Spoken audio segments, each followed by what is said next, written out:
So I'll call the Transportation Commission meeting for January 17th, 2024 to order. And just so you know, Aiden, I had to do a Zoom update when I signed on today, so folks might be a little bit delayed if they're having to do that same Zoom update. So we may have people trickling in. Ariana, would you like to read the instructions for us, please? Yes. Welcome to our virtual meeting. We're going to cover a few basic items before beginning. If you lose connection at any point during the meeting, you can reconnect by clicking the link or calling the number in your original email. To members and city staff, members, if you are able, please activate your video and keep it on for the duration of the meeting. Staff, if you are able, please activate your video when you are speaking. Use the raise hand feature when you'd like to be recognized to speak or ask questions. Staff, click raise hand when you are asked a question. The chair will do their best to call on committee members in the order in which hands are raised. Lowering your hand will take you out of the queue. Members of the public who have registered to speak, the name you entered in Zoom must match the name you entered in registration. You will remain muted until called upon. The clerk will tell you when your time is up. After speaking, a member of the body may ask you a question. If you need to share documentation with the commission, please send it to the email listed on today's agenda. Chair, the floor is yours. Thanks, Ariana. Aiden, would you call the roll, please? Sure thing. Juliana Bennett. Here. MGR Govindarajan. I don't see it. Dina Nina Martinez Rutherford. Here. Barbara Harrington McKinney. I don't think I see her yet. Me neither. Ann Kovich. Here. Robbie Weber is excused. Denise Jess. I'm here. Pepe Barros. Darren Wozniewski is right. He's excused. Yeah, he's excused. Yeah. Chris McCahill. Here. Nikki Vandermeulen is excused. Bill Bremer. Here. And Harold Cleaves. Here. Okay, thanks. And Bill will be able to vote tonight because of the absences. So just for everybody's information. Everybody have a chance to look at the minutes from the last meeting. It was over a month ago already. That doesn't happen often, does it? Everybody have a chance to look at the minutes? They came out today earlier.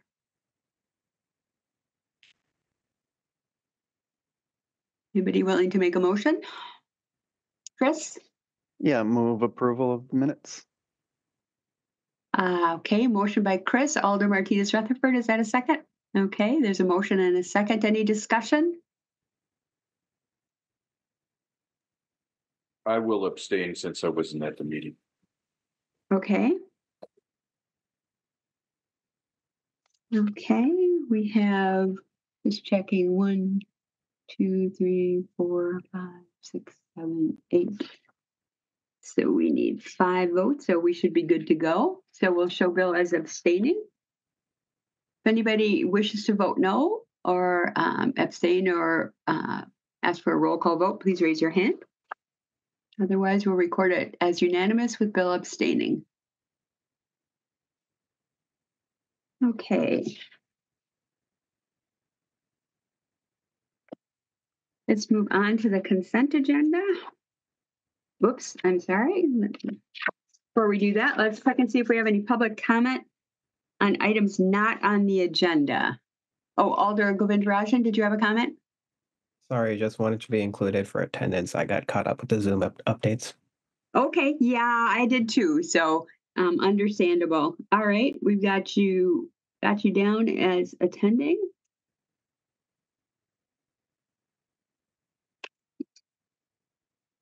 Okay, anybody else? All right. Okay, so Aiden, do we have any public comment for items not on the agenda? We do not. Okay, how about disclosures or recusals this evening?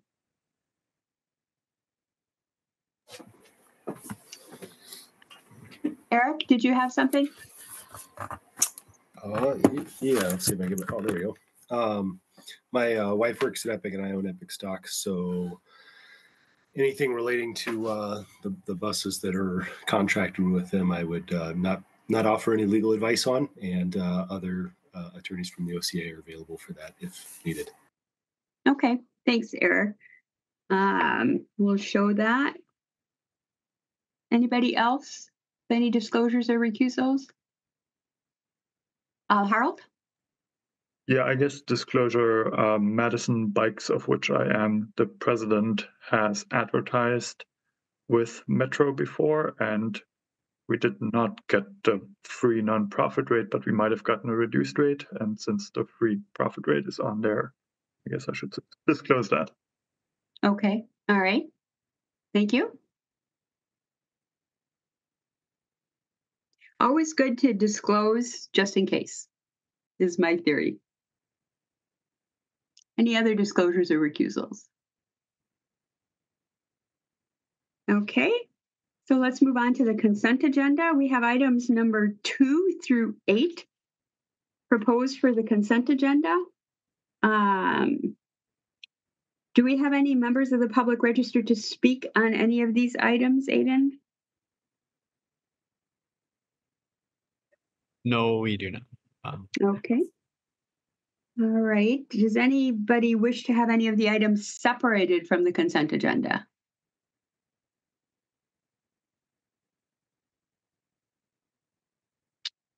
Okay, I'm seeing no hands. So we have proposed for the consent agenda item number 2, Register 81300.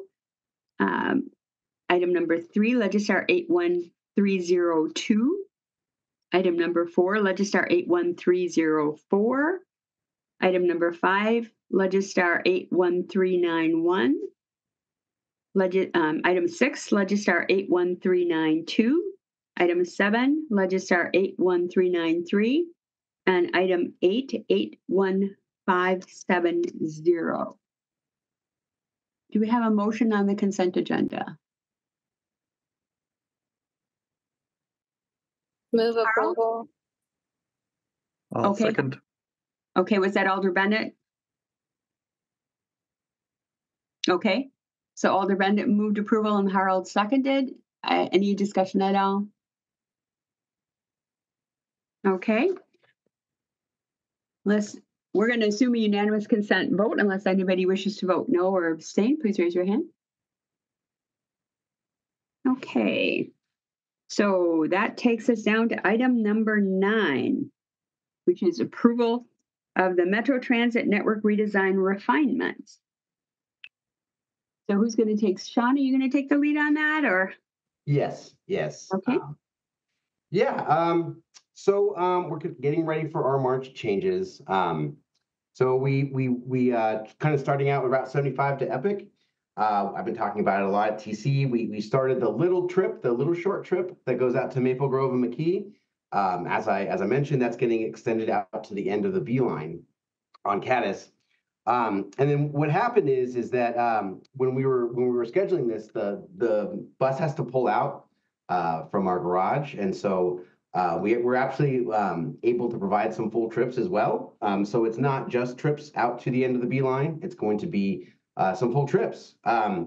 So this adds another bus. It's totally paid for by Epic. We've been going back and forth. The schedule was we suggested some things and they kind of punched it back a couple times. So the schedule is done by Epic with our kind of help. So yeah, if you can see in your packet there, the yellow shaded trips are going to be the new service. And the one good benefit of this as well for people who aren't going to Epic, the reverse trips then are from Southwest Madison. It's going to have a very good commute service now to get to the square as well. So not only are we getting folks out to Epic who need to get there, we're getting some folks from Southwest Madison to the square with an express trip. It's very competitive with driving, I think. So this is a long time coming, and I'm looking forward to when the new service starts. So that's Route 75. I'm happy to answer any questions about that. Then the next one's a very, very minor change. So when we extended the last last couple TCs, we extended first the 38 and then the 28 to Sheboygan Avenue. There's not any bathrooms there. We used to have a garage that we used that was bulldozed as part of some of the development they're doing there. So we're moving it back to where the original end of Route 28 and 38 was, over by University Row at the UW Digestive Health Building. That's an opportunity for the drivers to take a break and have a nice bathroom there. So in the past, that there was during COVID, there were some restrictions about who could go in there. So there were some reasons we didn't extend it at first, but we have had some feedback from our drivers that that's been a challenging place for a bathroom break. So that's a revenue neutral thing to do. It adds about a minute or two, but it gives an opportunity for a better bathroom. So it's a pretty minor, non-controversial stuff. Extra service for Route 75 that has been a very long time coming, and trying to get some bathroom breaks for the 28 and 38 after we extended them out there. Okay, comments or questions? Harold. Yeah, thanks, Sean. For the additional Route 75 service, I mean, do we have the capacity to do that, given the recent issues where we weren't able to serve the service that we actually did want to run? That's fair enough, and that's one of the reasons we delayed it so much. Epic was asking for this a good 6 months ago. Yeah, I know that we've had some issues with maintenance right now. It's kind of a perfect storm with training and so this doesn't start until March 3rd, and so that gives us a little time to catch up. But basically, I've spoke about it with other departments, and we're ready. It's one more bus, which some people could say it's the straw that breaks the camel's back, but it's not. I think our issues are going to be kind of resolved with time. It's just a perfect storm right now, where we have a lot of mechanics in training. So. That's a fair thing, and it's one of the reasons I wanted to delay this. And I don't do service ads lightly for that reason. This has been requested, a million times. It has the benefits for the existing Route 75 riders and riders coming from Southwest Madison downtown. Mick probably has more comments on that. Sure, go ahead, Mick. Sure. And just to piggyback on what Sean said is the mechanic issues we seem to have under control this week. As I said, sent in an email earlier today, the weather has taken its toll on our extra buses. So we've moved on to a different set of problems, unfortunately. But just with cold weather, we're having trouble with heat in some buses. There has been we've had cars crash into us. We've had minor damage on buses that we're holding in for repairs. So unfortunately, that's what we moved into this week, but we hope to be catching up. And like Sean said, once we get to March, we think we'll have the capacity, so we should be fine. All right, thank you. Yep. Thanks, Mick. That's all you had then, Harold? Yeah, okay. Bill, go ahead. Thank you. Yes, I'd like to take this opportunity to Sean and Mick as far as scheduling and a couple of points. Yes, we're in UW winter break. I had to submit some, unfortunately, not kind comments when winter break started. The buses were not waiting like they should. They just continued to accelerate through their route faster. And I don't know if you guys, I made a comment or submitted comments because I missed routes. I missed my transfer numerous times that first week. And I think it was a driver issue or something, but they, faster is better, I guess, in their mind, but that's not necessarily the case when you're depending on transfers. So do you put in reminders to the drivers not to get ahead of the schedule? Yeah, there's a couple of things. There could be some connections that are scheduled connections, and then there could be connections that were based upon the driver running late or something. Yeah. Well, it was not running late. It was. Yeah. But yeah, very important to call in those every single time. We do have a process that we go through to talk to individual drivers for that. We have all GPS trackers on the buses, and so we can record all of that. We have, if you see in your packet, we have increased on-time performance, but there's no excuse for an early bus to a time point. And so that's something that we'll definitely catch up on.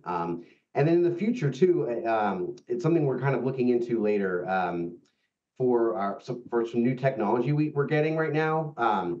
There's a possibility, and this is something we have to kind of look into more, of possibly holding a bus that for a minute or two. That has downstream impacts, certainly, but that's something that we can look into as we get this new technology upgrade. It's going to make it a little bit easier to do that. I've seen it in other cities. But like I said, there's downstream impacts to look into. But hopefully we can do a little bit more where kind of buses talk to each other and you can tell them that they're waiting for that transfer. But there is some operational and technology issues we have to get through. But I'm sorry that happened to you, and we will certainly we look at every single comment, and that's unfortunate. We'll try to do better there. You want to So, get? Bill, Yes, go ahead. This was unusual, but it was connected with when winter break started at UW. Well, yes, because the driver was running 3 or 4 minutes ahead of his schedule, so there was just no way that my transfer was going to work. Okay. Yeah. Okay. H to D2. And I submitted, I wrote a comment into the several times. But I also, I guess, Sean and Mick, I had submitted a suggestion about where the bus lays over. And I did not hear anything back. When people put in, their contact information, do you respond back at all on those? We do our best. We have, since the redesign, we've had a much bigger amount of comments. And so on suggestions like that, we might not always get back. We record them all, we review them all, but we might not always return an email on a suggestion. Just to the sheer volume that we've been getting lately. Okay. My comment was where the D2 lays over, or not lays over, but dwells to catch for his time point. It would seem like if it was just a little bit further, it would, at the point where it meets up with the H, that would work best. Or if that point was, moved, so that would help both buses, H and D2, and people could transfer.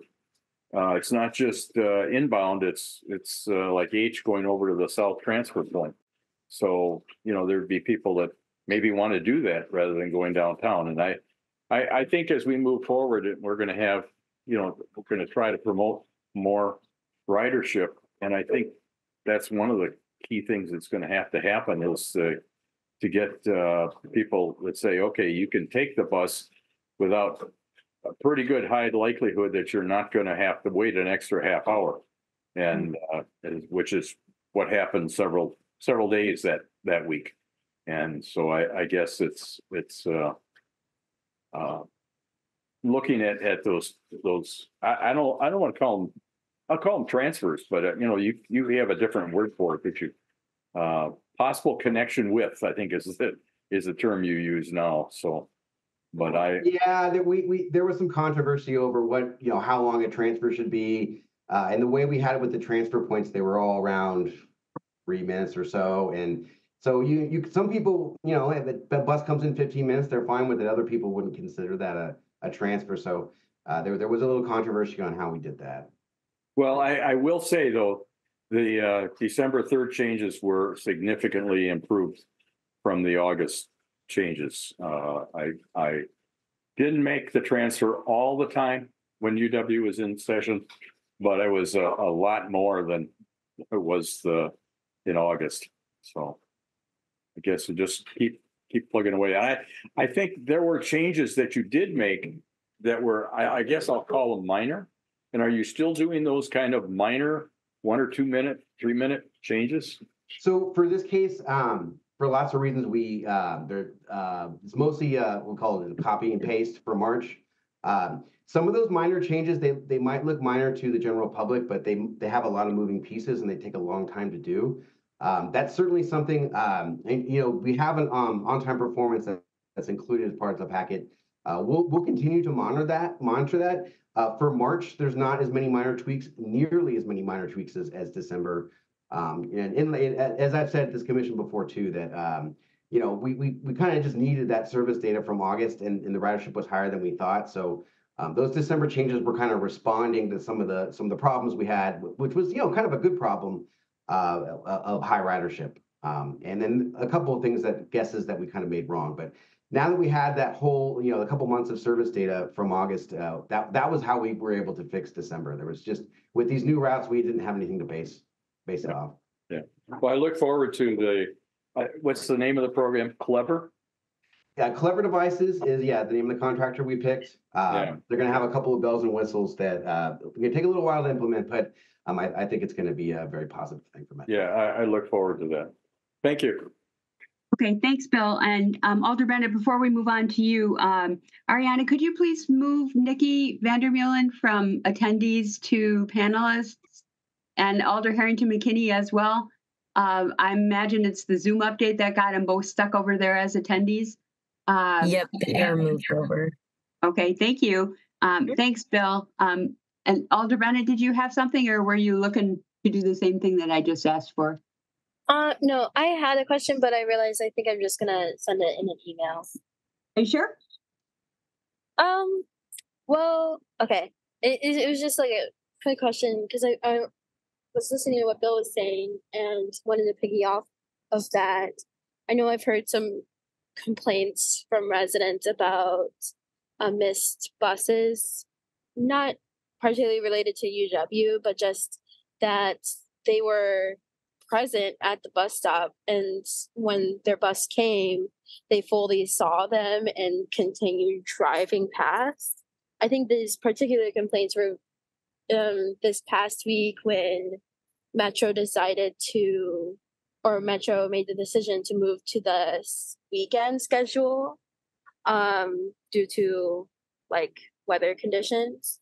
But I just, like, as a general concern and question, I'm wondering how we can improve our communication between Metro and riders about any changes to routes, and like also how residents can complain to Metro in a more intuitive way, because I know I'm sitting here in a meeting and might know now that I can report to Metro, though I'd have to research a little bit more how to do that exactly. And I'm sure that's not very intuitive to our residents, if even like we're struggling to know how to report those complaints. Yeah, we can promote that more often. Basically, we actually reduced service on Monday due to the MLK holiday. It wasn't due to the weather. It just happened the weather hit us on the MLK holiday. That particular, I'm not sure what exactly happened in the case you're describing, but I'll just say it out loud for the meeting. People can call us at 608-266-4466 or email us at mymetrobus@cityofmadison.com. And we'll put that out there too and promote that better so that people know how to get a hold of us. Yeah, and I know I'm signed up for the ridership emails. So, I mean, I got notice that the service was going to be changed on Monday because of Martin Luther King Day. And when there are disruptions, you send out ridership emails to people. So, is that something that you have good subscription for that email service, or do we need to promote that even a little bit more, Nick? Mix, do you think? We can promote it more. We have a good our subscription list is about 3,000 for the email list, and we have winter weather lists. We have we send out a weekly rider alert newsletter that goes out mostly on Fridays. So we can promote that. We can promote all that a little bit more and get people signed up for those alerts. Yeah, because I don't know if you're signed up for that, Alder Bennett, but it helps keep me up to date with what's happening. And then there are apps as well, correct, Mick? That I don't happen to use that, but that can tell you about your bus and its performance. And right. Yeah, until we move over to Clever, all of our things will be in our Clever operating system, and a lot of that will be right then and there accessed on our website. But like right now, we're encouraging people to use the transit app if trips are canceled due to the weather or that kind of thing. You'll see that on that app the best. But we'll be showing a lot of that detail more when we move into the Clever systems on our own internal site. But for now, the transit app is what we're recommending the best to get that information. Yeah. So that communication will be even better with the changes that are coming, correct? Correct. Yeah. Did you have other comments, Alder Bennett? No, thank you. Okay, thanks. Other comments or questions? Otherwise, we need a motion to approve the changes. Harold? I would approval for the changes. Okay, there's a motion to approve the changes as proposed. Bill, is that a second? Can't hear you, Bill, but your hand was up, so that's a second? That was a second. Thank you. Okay, all right. So we have a motion and a second to approve the changes as proposed. Is there any further discussion? Okay, I'm going to assume a unanimous consent vote unless anybody wishes to vote no or abstain. If so, please raise your hand. Hey, Ann, Okay. Yes. we did have one registrant not wishing to speak, but they did sign up. Okay, did you want to let us know what they said? Sure. So it was Bernadette Benoit of West Mifflin Street, and neither supports nor opposes and does not wish to speak. They did send in a public comment Okay. as well. All right. Yep, It's I saw alleged. that. Okay. All right, that motion is carried then. Thanks very much, Sean and Mick. Appreciated. And it's been hard with the weather and the maintenance and everything going on. So thanks for keeping us up to date on everything with regard to that. On item number 10, we need some more time for this item. So staff has asked that this be referred to a future meeting. So that's why you haven't seen any detail on it. So if we could have a motion to move that, refer that item 10 forward to a future Transportation Commission meeting. Alder Bennett? Move referral. Okay, so there's a motion for the referral. Is there a second? Chris? Second. Okay, motion and a second. Is there any discussion? Okay, I'm going to assume a unanimous consent vote unless anybody wishes to vote no or abstain. So please raise your hand. Okay, thanks, and we'll see that back as soon as staff has had a little bit more time to work on it. So this brings us to an item that I know we've all been very interested in hearing some more about. That's item 11, the passenger rail station identification study. Very, very thorough report, which was included along with the presentation. So Liz and Tom are here to talk about it. And thanks so much for the excellent report. I read every page, Liz. Great to hear. Thank you so much. And yeah, we're happy to be here and we're excited to share more information about some of these sites that we're considering for the future passenger rail station in Madison. So just give me one moment here while I kind of configure my screen. Liz, can I interrupt for one section? We do have somebody registered to speak, I believe. Is that correct, Aiden? Correct. I believe we have two people. Two? Okay. Yep. So what I propose is that we go through the presentation, listen to the members of the public, and then have our discussion. So thanks, Liz. Great. And I do think we also were going to have someone from Amtrak actually hop on the meeting and just say a few words toward the beginning of the presentation, but I am not seeing him on yet. So I'm just going to go ahead and then hopefully if he's able to join us, he can add a few words toward the end and or respond to any questions that might come up that they're kind of more specific for Amtrak. What is that person's name? Arun Rao. Okay, I don't see them in the attendees, but Ariana, could you please watch for that in the attendees and move Yes. on to a panelist? And Alder Govindarajan, you have your hand up? Yes, quick question. Is for staff, are they expecting us to vote on any matter after this presentation? Not today, nope. So this is just information sharing in advance of the public meeting that's planned toward the end of January, early February. Perfect. Thank you so much. Okay, and a lot of information to be shared, so we appreciate that. All right, so we'll have the presentation first, and then hear from the public, and then have discussion. And we'll watch for the person from Amtrak, and kind of keep my eye open as well. So go ahead, Liz. Thanks. Great, thank you. Yeah, so just to reintroduce myself, my name is Liz Callan. I am a planner for the City of Madison in the Department of Transportation, and I am serving as the project manager for the study. So this update is really going to focus on kind of two big things. So we have the results of the corridor evaluation, or at least the draft results of those. And again, I'll get into that momentarily. And then we are going to go over the potential station sites and the preliminary evaluations of those sites. And so just to kind of start things off, I'll talk a little bit about the schedule and kind of an update on the service development process for the overall effort for expanding passenger rail to Madison and to other parts of the state. Again, provide the results of the station area corridor evaluation, talk about the 8 specific sites that we're considering at this point, and then briefly discuss the plans for public involvement in the next few weeks. So just to go over the process for this study, we began in late 2022. We did have a kickoff public meeting in December of 2022, where we kind of reported on the initial kind of data gathering process that you see here on this chart.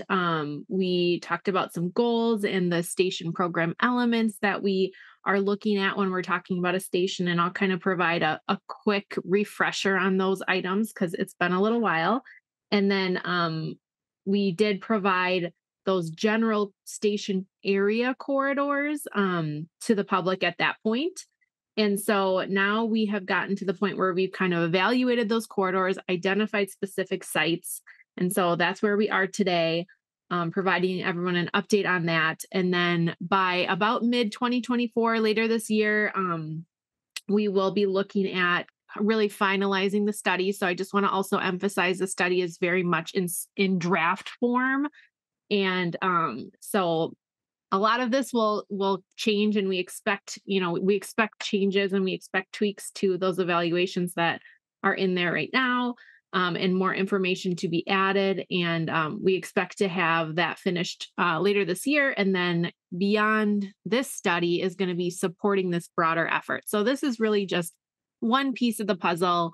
The overall effort is going to be looking at expanding passenger rail in Wisconsin to a variety of different areas, but sort of our piece of this puzzle is this extension of the Hiawatha that's sort of in this bright green color on the map, between Milwaukee, Madison, potentially up to Eau Claire, and then on to the Twin Cities.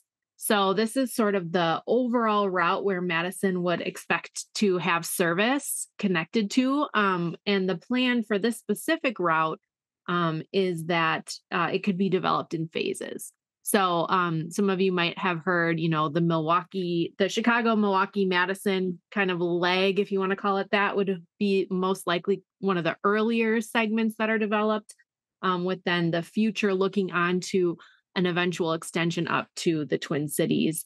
But then along with that route, the state also received funding.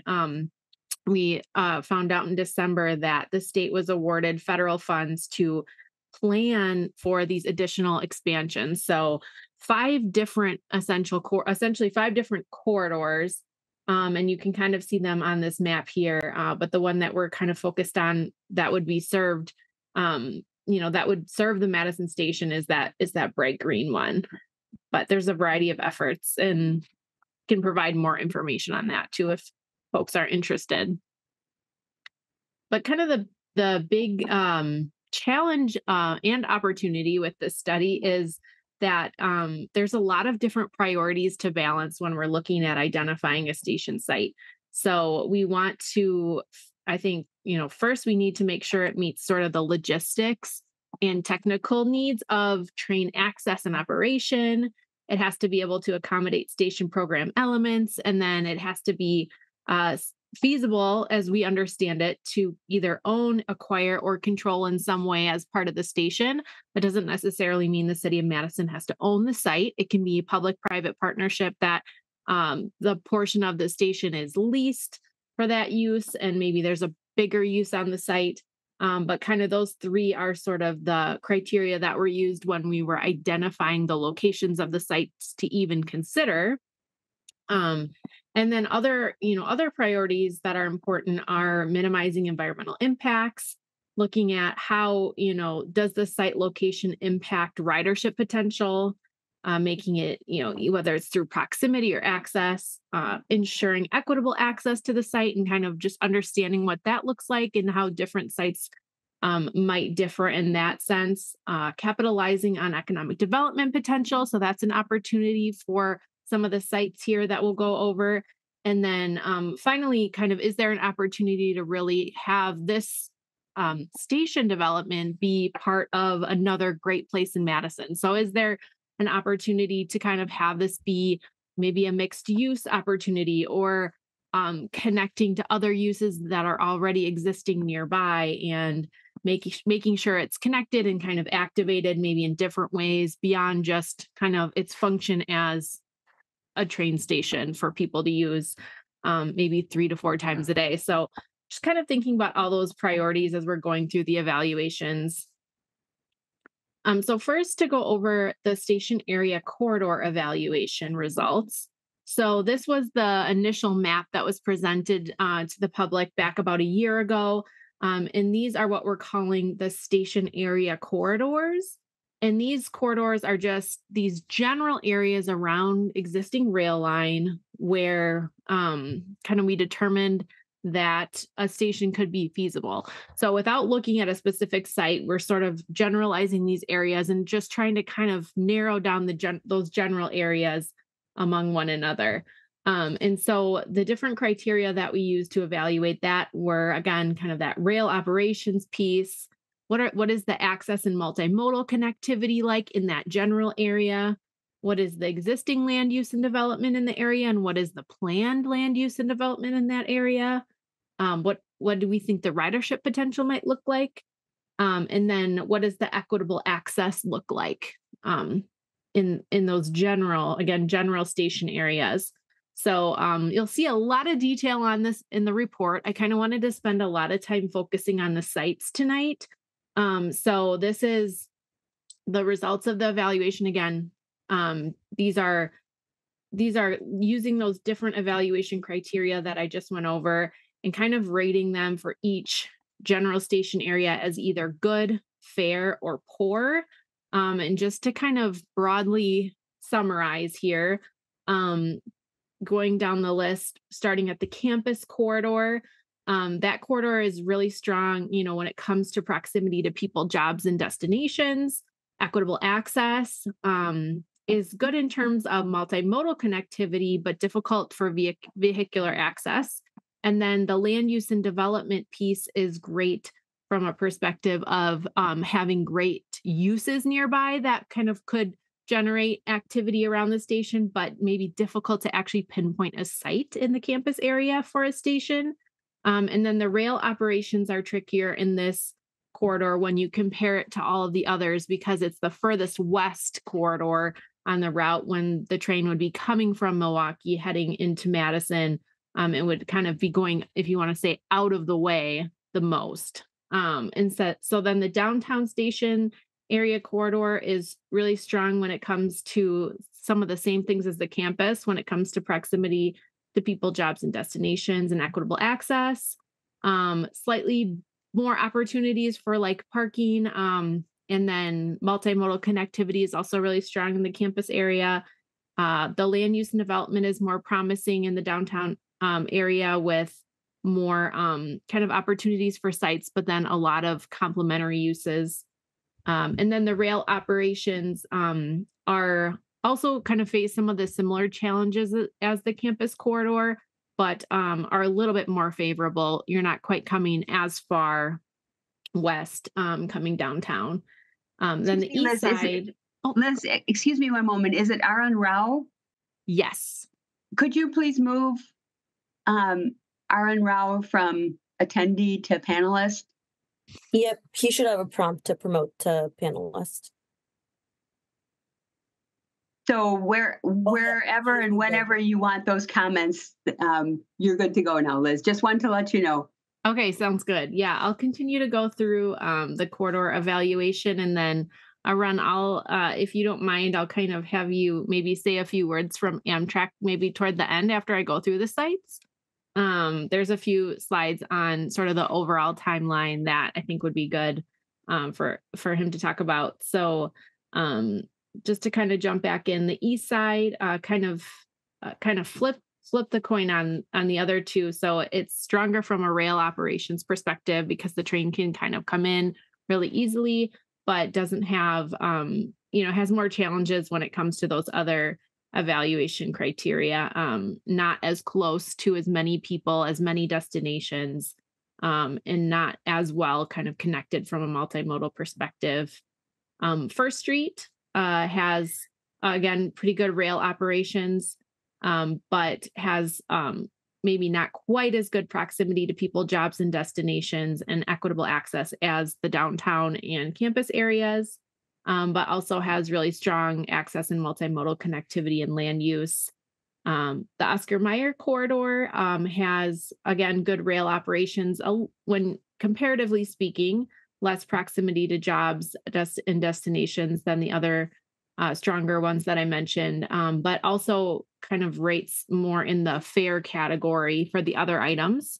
And then the airport, great from a rail operations perspective. And I think there's a lot of discussion about the airport site because, it being a transportation hub in and of itself, it sort of seems like potentially a natural fit. But given the proximity to downtown and kind of the proximity to where a lot of visitors are wanting to go, unless they are coming here to go to the airport for other destinations in Madison, it's pretty difficult right now, at least, to get to there without a car, and having more challenges when it comes to that access piece, I think is a big reason why that one is rated poor in those other categories.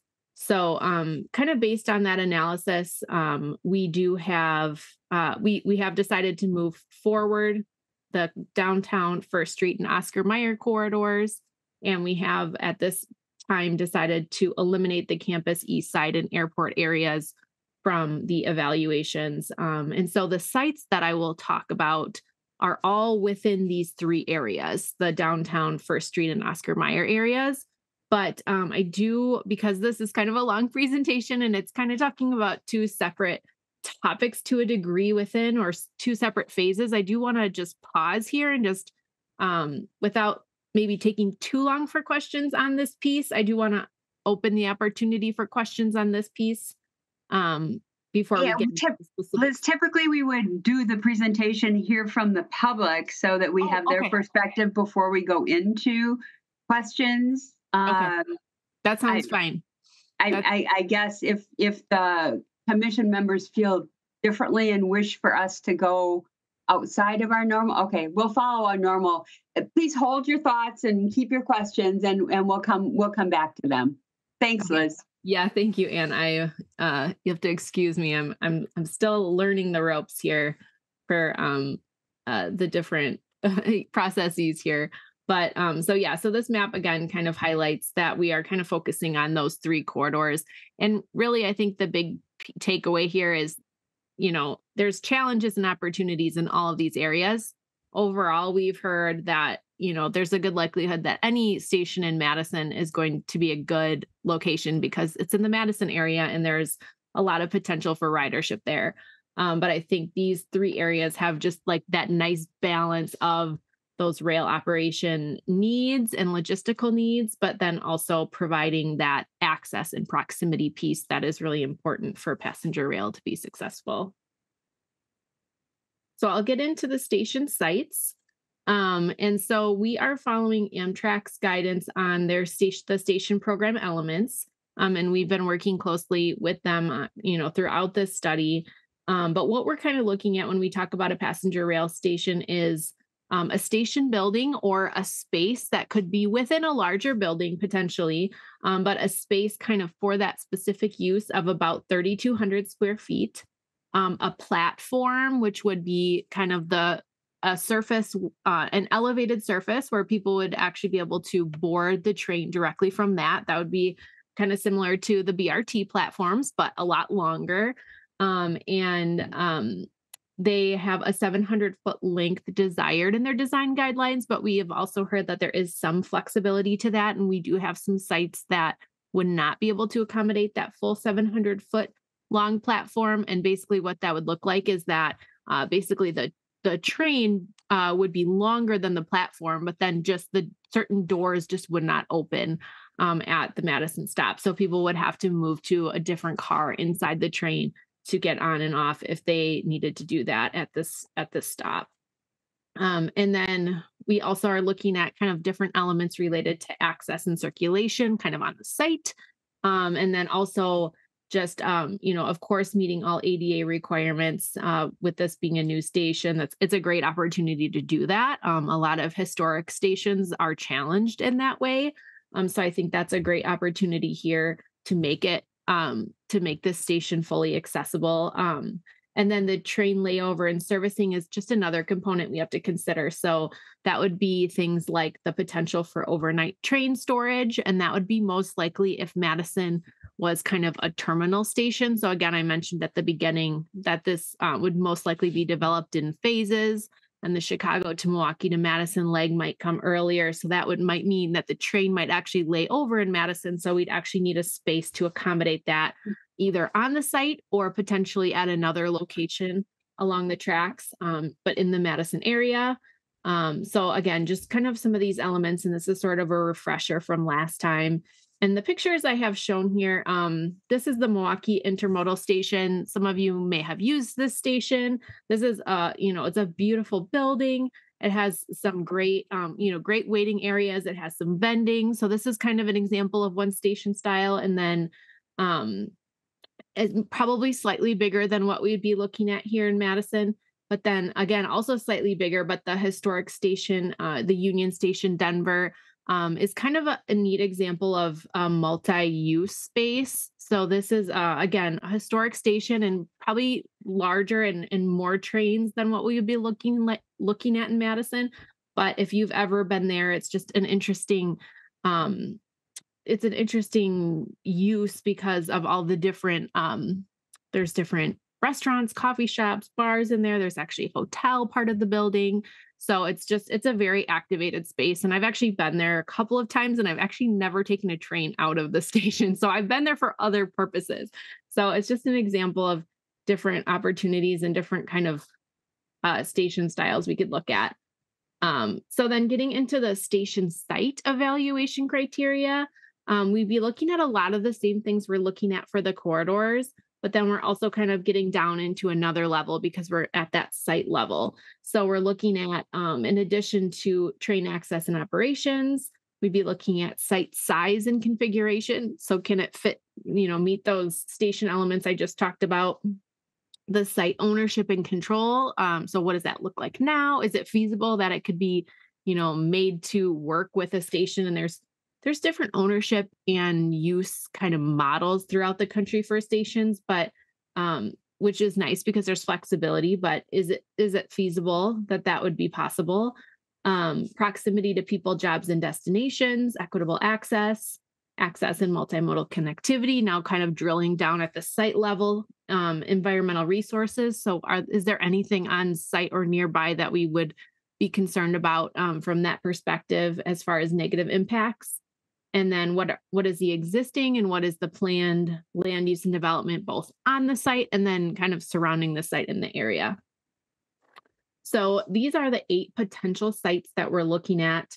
Again, beginning with the downtown Isthmus corridor, we are looking at the Monona Terrace site, which was considered in the past for a station throughout different efforts. We're looking at a site on Blair Street, Livingston Street, Baldwin Street, and then in the First Street corridor near the Madison Public Market site. And actually, one of the sites is the Madison Public Market site. And I'll talk about that more. And then an adjacent site on Johnson Street, and then up in the Oscar Mayer corridor, the Commercial Avenue and Aberg Avenue sites. So you can kind of see these are, of those 3 corridors that move forward, these are the sites within those corridors. So just to kind of get into a little bit of the analysis that we've done to kind of start to evaluate these sites. First we're looking at proximity. So how many people are within a reasonable walk, bike ride, or transit trip from potential station locations? And you can see that, when you're comparing, again, starting with the downtown sites, those are the strongest when it comes to proximity to people. And then the First Street corridor sites, and then the Oscar Mayer sites. And of course, this is existing. And we know that there's a lot of development happening in different areas, especially in that First Street and Oscar Mayer corridor area. But that is, that's the existing proximity. And then we did the same analysis for jobs. We see, this service could potentially be used for business travel, given kind of the connections to Milwaukee and Chicago. So looking at that from both kind of a business travel lens and also just kind of as a signal to kind of commercial activity around the different sites. So again, Monona Terrace and Blair Street kind of standing out as the strongest, and then going down again as you move east and north with some lower proximities. And I just want to point out too that from a transit trip perspective, we're using that 30-minute transit trip, which, as you can see, does kind of balance out more than just looking at the sort of half-mile and 3-mile radii around the sites. We were able to get some data from Destination Madison. And so we have some data on the top visitor destinations in Madison and just kind of mapping out how they compare to the locations of the different sites. I've been talking to a lot of people about this study this week, and I think, people are starting to think about, of course you have to think about how are you going to get to the station if you're a Madisonian, but then also how are people going to get to their destination if they're coming from one of these other communities? So I think that's an important part of this. And it's not necessarily one or the other. It's kind of, I think it's finding a sweet spot in there to serve both users well. But as you can see, probably no big surprises here with some of the top destinations in the area. And then again, kind of similar from a perspective of a visitor to the area, which is hotel rooms. And so for this one, we specifically looked at a half-mile radius because we really wanted to kind of drill down to if you were coming here from a different community and you wanted to just be able to get off a train and walk to your hotel. So we just looked at the walk radius for this one. But the downtown sites are the only ones that currently have a hotel opportunity within a half-mile. Again, that's not to say that wouldn't change in the future, but that is what we have today. And then we also looked at equitable access. So, we're really looking at least for right now, we're looking at one station to serve the kind of whole Madison metro area. So the intent isn't necessarily to try to, look at multiple options, but we kind of want to, and we're also constrained by the logistics of the rail line. We're not looking at opportunities on, for example, the south side, just because that's not where the rail line comes in from Milwaukee. But we also want to consider how, accessible the sites will be to different population groups, and particularly underserved populations. And so this is some different demographic groups that we pulled for the analysis, and we could look at other groups as well. But again, the Monona Terrace, Blair Street, Livingston Street sites kind of come out strongest when it comes to the total number of underserved populations that are within a half-mile of the site. And I think this is surprising to some people, but I think it just goes to the total populations that we're talking about. So there's just a lot more people in that downtown area. And so now I'll get to the overviews of each site and kind of talk through some of those preliminary evaluations that I mentioned. And so the Monona Terrace site, just kind of showing this orthographic view of the site and the general area of where it would go, just so you can all orient yourselves. And then looking at kind of a very conceptual site plan. So I just want to emphasize this is conceptual, but the idea for this site would be that the Amtrak station and waiting area would actually be incorporated into the existing Department of Administration building, which is a state of Wisconsin building. And the platform would be just on this side of the existing track with a new passenger track serving the train as it stops at the station. And then having the platform extend under the existing parking deck. A few notes on this station is that we would have a vertical circulation need that would kind of have to just be constructed. And so it's just a point to make for this site, just because of the change in, where the station is to where the platform is, getting people there. And then also we would be looking at a few challenges with this site, which are, first of all, just the overall constraint of the site, the size, like it's just tight under there. So I think we'd be looking at some challenges when it comes to construction. I think it's still within the realm of feasibility. That's why it's on the list, but it's just something to note. And then a couple of other challenges with this site are that the overnight parking isn't necessarily super convenient here, although there are multiple garages nearby that we would be looking at, how can we accommodate that at one of the existing garages? Not necessarily quite on site like it will be for some of the other sites. And then also the train servicing and layover would need to be accommodated at a different site. So in the report, you'll see a few different options for that, but that's just something to note for this site. But obviously lots of opportunities, particularly with the proximity to people and destinations here with this one. And so I kind of just summarized the ratings a little bit, but we're kind of using sort of this 5-point rating system for this just to kind of give ourselves a little bit more variation in the ratings. And I will also note that these are not weighted at this point. So I think that's something we're going to be looking to do as we move forward, is to kind of understand how these different evaluation criteria should be prioritized. So I don't want to show these and have the assumption being that you just add up all of the numbers and the highest number is the one that should be recommended. I think there's different levels of priority for different evaluation criteria that we have to figure out still. So that's a big part of our public involvement process. But again, I think I kind of summarized the evaluation for this one. Again, I think, there's the opportunity here is proximity, and the challenges are some of the technical limitations, and also that the site is sort of already developed. So there isn't necessarily kind of a big opportunity for an economic development project as kind of part of this. And, that I could be wrong with that, but that's kind of our assumption at this point. So then the Blair Street site. So this is kind of this triangular wedge site, which is the location of the current Gateway Mall. There is a proposed redevelopment in the works at this site, which is a mixed-use multifamily housing building, but that's owned by a separate property owner.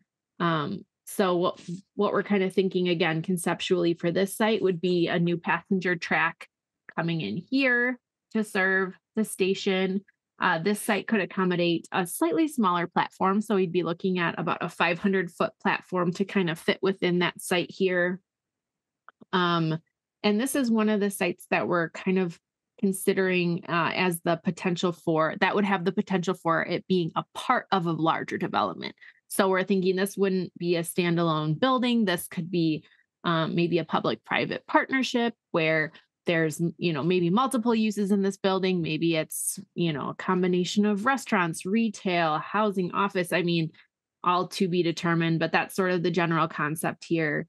A few things to note is that the Cap City Trail, does go through this area right now. We're showing it kind of going through the site.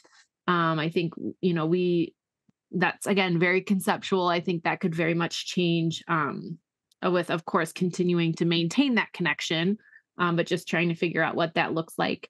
We also would have the Blount Street crossing would be blocked when the train is serving the station.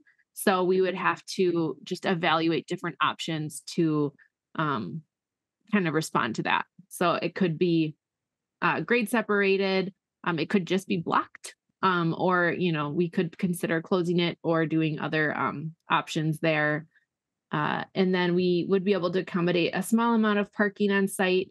But also, a parking structure could be incorporated into this development or accommodated nearby. So this site, again, has kind of that similar strong proximity to people, jobs, and destinations, is really well connected from a multimodal perspective. And we don't have any known impacts to environmental resources.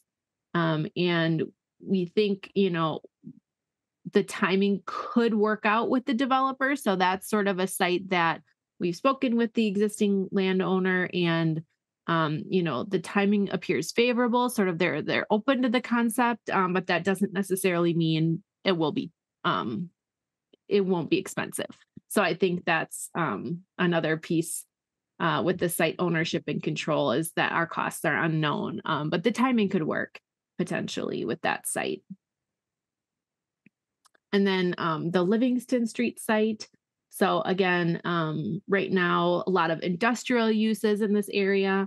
This area is planned for a lot more mixed use in the near future. And I mean, I think that's already happening to a degree. And I think, we expect that to continue to happen. But the conceptual site plan for this, we're kind of showing it right now as a standalone building on the site. But we do expect that it could be incorporated in some way into a larger redevelopment of this area. We don't know what that will look like, and it is privately owned. So we have to be sensitive to that.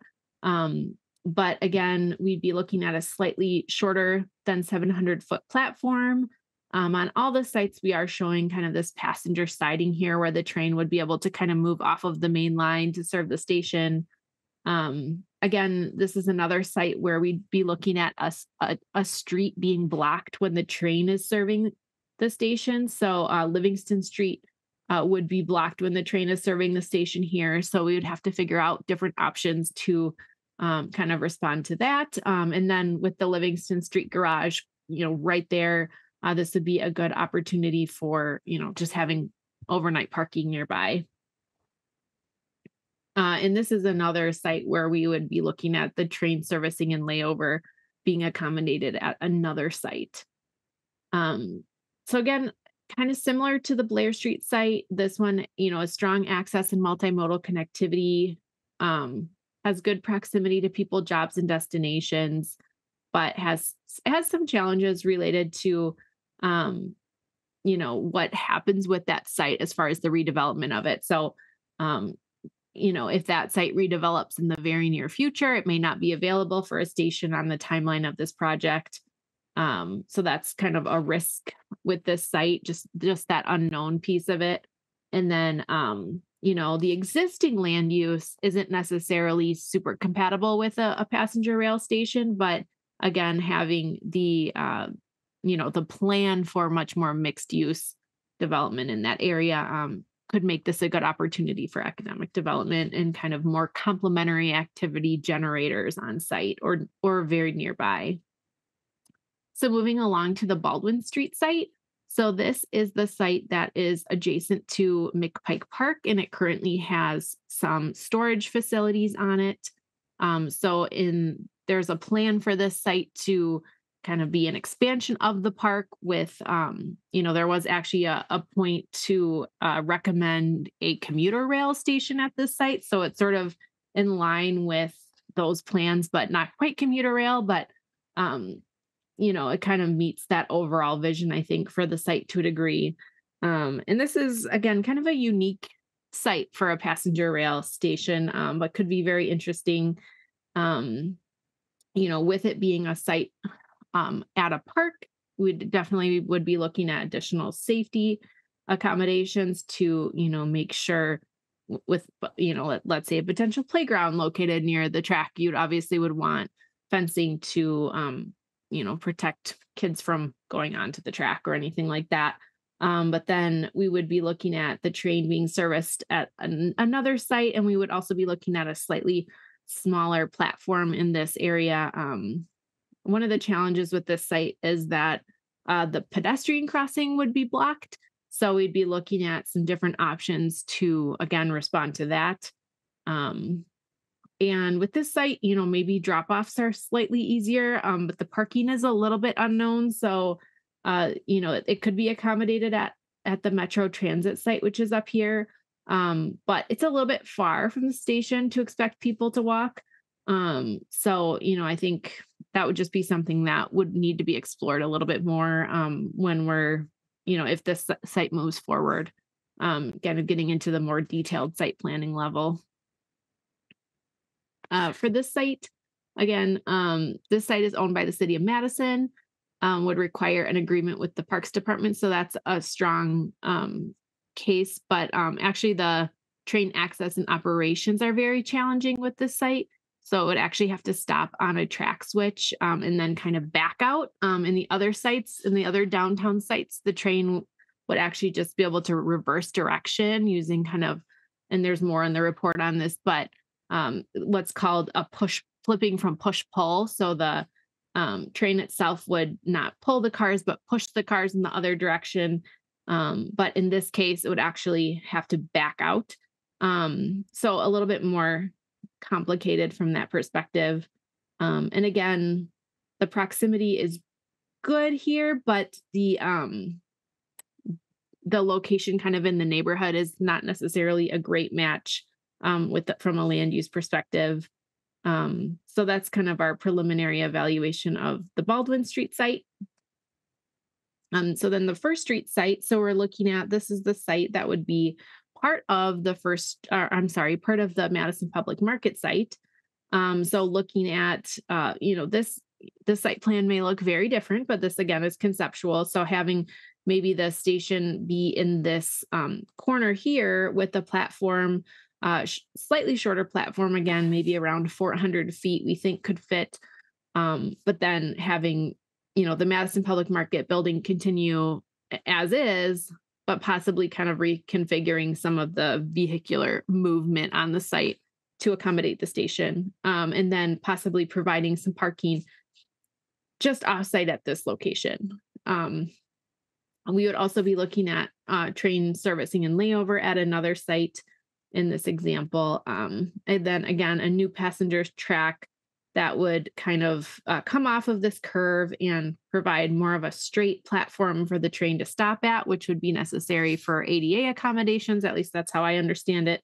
But then rejoining the main line down the line a little bit further. And this station is nice in the sense that it sort of comes as close to downtown and sort of the isthmus as you can get without having to kind of do that push-pull movement. So it could, if it was going to continue on to Minneapolis with the route that's proposed.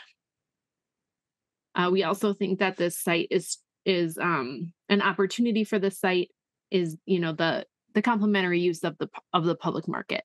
So having, people being able to get off the train and maybe, go to the public market, or if they're, maybe you're waiting for someone, you can go grab a bite to eat or a cup of coffee or browse, the different market vendors. So that's, I think, a good opportunity there. Obviously, the ownership by the city of Madison allows a lot of control of sort of what happens, but of course, collaboration with the public market would be needed. And then some of the challenges here, stopping on a curb between the two streets, it's not optimal, but the way we understand it is that it is possible. And then there isn't necessarily an expansion opportunity for this site if you needed to add another platform. So that's kind of some of the challenges we see with this site. And then again, kind of that lower proximity to downtown, although there's obviously a lot of new development occurring nearby. And then the Johnson Street site. So this is kind of kitty corner, so sort of like northeast of the main First Street site. And this would be another one of those sites where we are kind of assuming that it could be part of a broader redevelopment with a lot of the details kind of unknown at this point. So again, very conceptual, but potentially accommodating parking on site through kind of a shared use garage, having this track come down. One of the opportunities with this site is that it would be able to accommodate a full 700-foot platform. And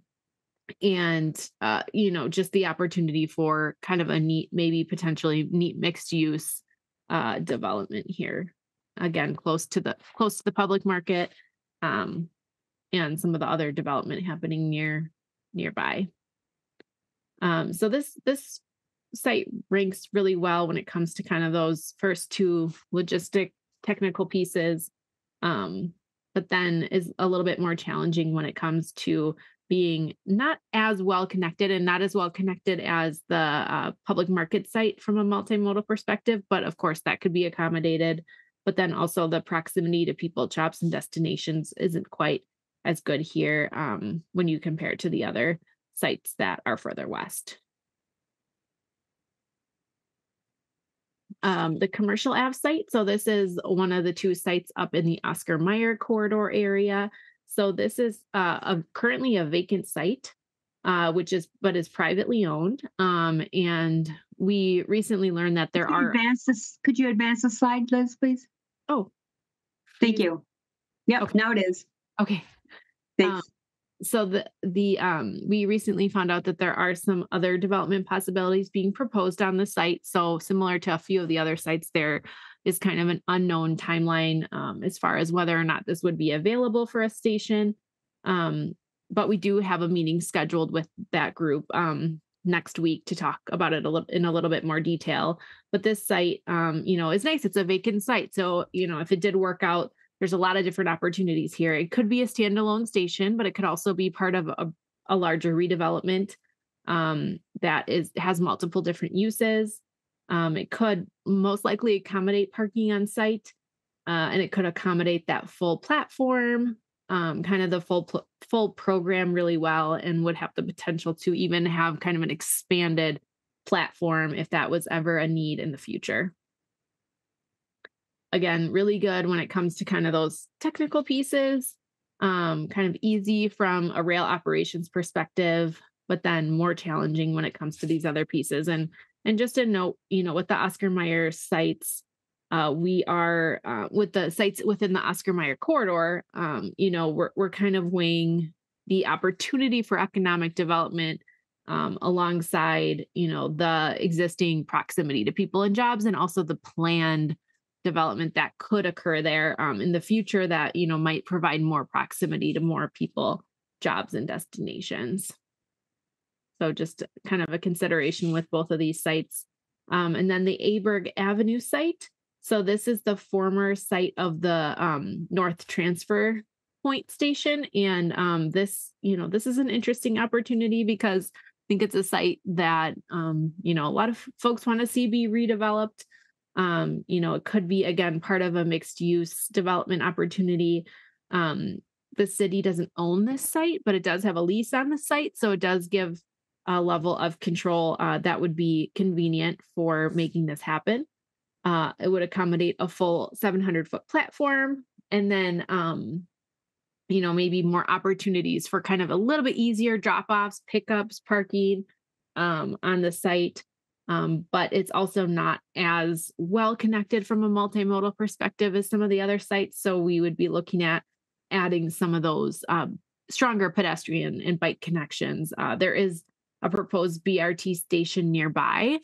So that's a great opportunity. And I think just making sure that that the station site is well connected to that station will be important.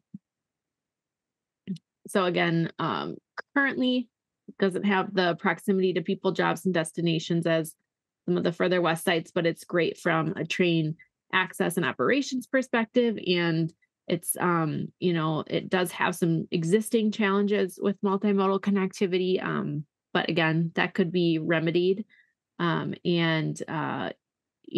is some pending residential development nearby, making it kind of more attractive. And then other development plans. I think overall the vision for this area is really strong. And, this could potentially be a part of that kind of redevelopment of the whole area. So, Arun, if you wouldn't mind kind of talking about this a little bit more,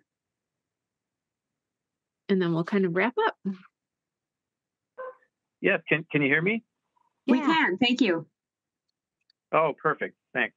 Sorry about the technical difficulties earlier. So I'm Arun Rao, Director of Network Development for Amtrak, and a longtime Madison resident coming at you from the Bay Creek neighborhood. This route, we're very excited, Amtrak's very excited that this route has been accepted into the Federal Railroad Administration's Corridor ID program. That an application was put forth by Wisconsin DOT to include that. And, what we're really talking about here is an extension, Chicago-Milwaukee, an extension of the, Chicago-Milwaukee-Hiawatha service to Madison as an initial segment of the larger corridor that was put in for the Corridor ID program by WISDOT, which is Chicago, Milwaukee, Madison, Eau Claire, and Twin Cities. So the timeline you see here is conservative, which is good. I think it reflects, the full corridor all the way to the Twin Cities, which would take, I think, quite a bit longer than the Madison segment extension. So we've been selected for funding. The Wisconsin DOT has been selected for funding, in December. The first step in this Corridor ID program would be scoping, which I think could happen in a few months. And then corridor planning or service development plan creation, which is step 2 of the Corridor ID program. And that would take about a year and a half. And then step 3 of the Corridor ID program is corridor development. And that includes preliminary engineering and environmental clearance of the capital improvements needed to initiate this service. And then design and construction of those improvements. And so you can see the timeframes there. I think, the earlier years of those step 3 in design and construction, step 2, 3 in design and construction would reflect, potentially an initial segment of the extension, just to Madison before going to Twin Cities and Eau Claire.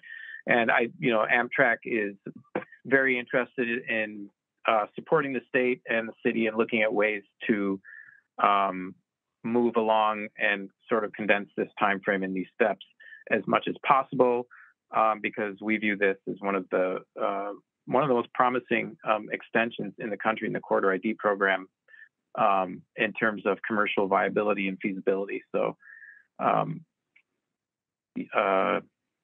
so I'll pause there.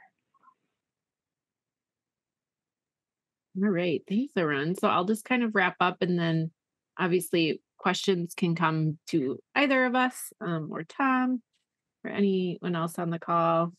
But just kind of our plans for public involvement here. We have a couple of meetings scheduled. We've started sharing the dates. We're going to also be doing a big e-blast tomorrow morning to everyone on our email list. All the alders will receive this information. And then we'll also be doing another kind of a news release. There's been a couple of articles when this came out on Legistar for this meeting, but we'll also be kind of promoting the specific meeting dates and times and registration and all that. But what we're hoping to get we'd love to hear this from you all, but we're also going to be asking this of the public, is kind of what do you think Madison's top priorities should be for a station? Like if you were a visitor to Madison, what would you be looking for? What other questions or comments do people have? So that really concludes sort of the formal presentation. And as I said, obviously public comments, and then if you all have questions, any of us, I think, can answer those as appropriate. So thank you all. Thanks. I think it's important. We've always felt it was important to hear from the public before we have our discussion, so we can sort of incorporate that into our questions and our discussion. So, Aiden, who do we have from the public registered to speak? So first we have Grace Hudek of Tokay Boulevard, representing WKOW 27 News. Neither supports nor opposes and wishes to speak. So just a note here is that I did speak with Grace before the meeting, and she's going to interview me later this evening. Okay. And I think she said she wasn't going to join the call, but I do see someone from WKOW, so maybe that's changed. Yeah. Grace, if you're there, you have 3 minutes if you'd like to speak. It's not really a back and forth. It's really just you offering your comments.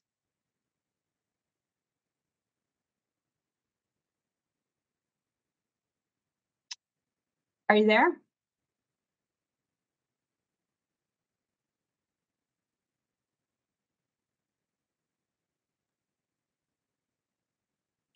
I see that you're muted. Is that right, Ariana? Yes, Grace has permission to speak and just needs to unmute if they wish to speak. Grace, are you there? Do you wish to speak or no?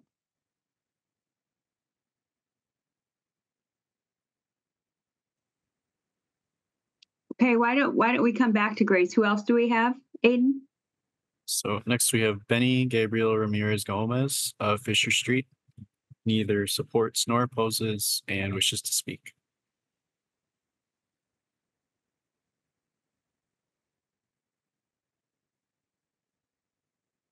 Good evening. Yeah, I took the time to read the report today, and I think just hearing the presentation tonight has helped me feel a little more clear about the viability of all of the different stations. I think I'm really in favor of the Johnson station. Personally, I have a sense of place in that community, in that neighborhood, and be really just fascinating to see the near east, kind of like north side ish area. It's got North Sherman right off there, right off Fordham, become a destination in Madison. I think historically, the city has overlooked the north side of Madison, and has given a lot of precedence and, for lack of a better word, just too much attention to other areas of the city, and the north side just gets forgotten. The areas of the city of the north side that I've lived on or have lived looked exactly the same as I left them 10, 15 years ago. And so to be able to see not only a station at Johnson, but also the renewed interest that would be associated with an Amtrak station would be splendid. I think the other spots that I'm interested in are commercial, where the Oscar Mayer plant is or was, for the same reason. And I think with this focused, concerted effort to bring a new transportation possibility into this area of the city, I think other sectors of the city, like metro or inner city bus services, would then also follow suit to wherever we built this. I think my biggest concern is that there should be a viable we should be able to use this, and we should be able to use it correctly. And I think building a platform that is shorter than the suggested 700 feet doesn't make sense because it inhibits the use. And I think it's not ergonomic to users to have to board the front cars and then have to shuffle down to the last cars that were not serviced because there is no platform there.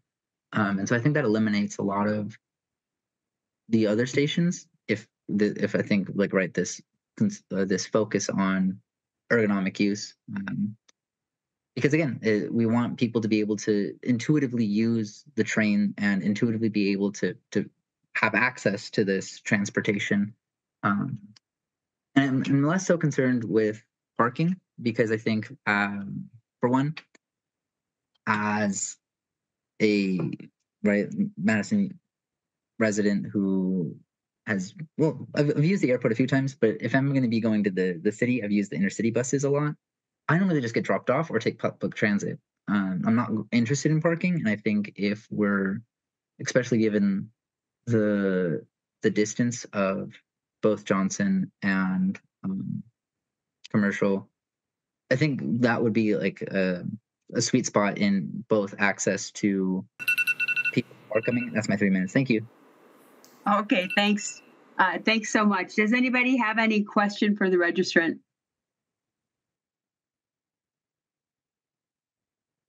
Okay, seeing no hands, thanks so much for your comments. We appreciate it.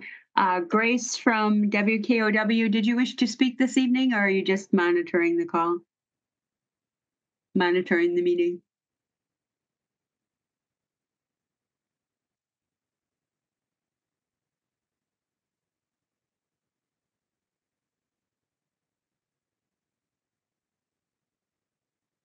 Grace from WKOW News, did you wish to speak? Last call? Okay, Aiden, did we have anybody else?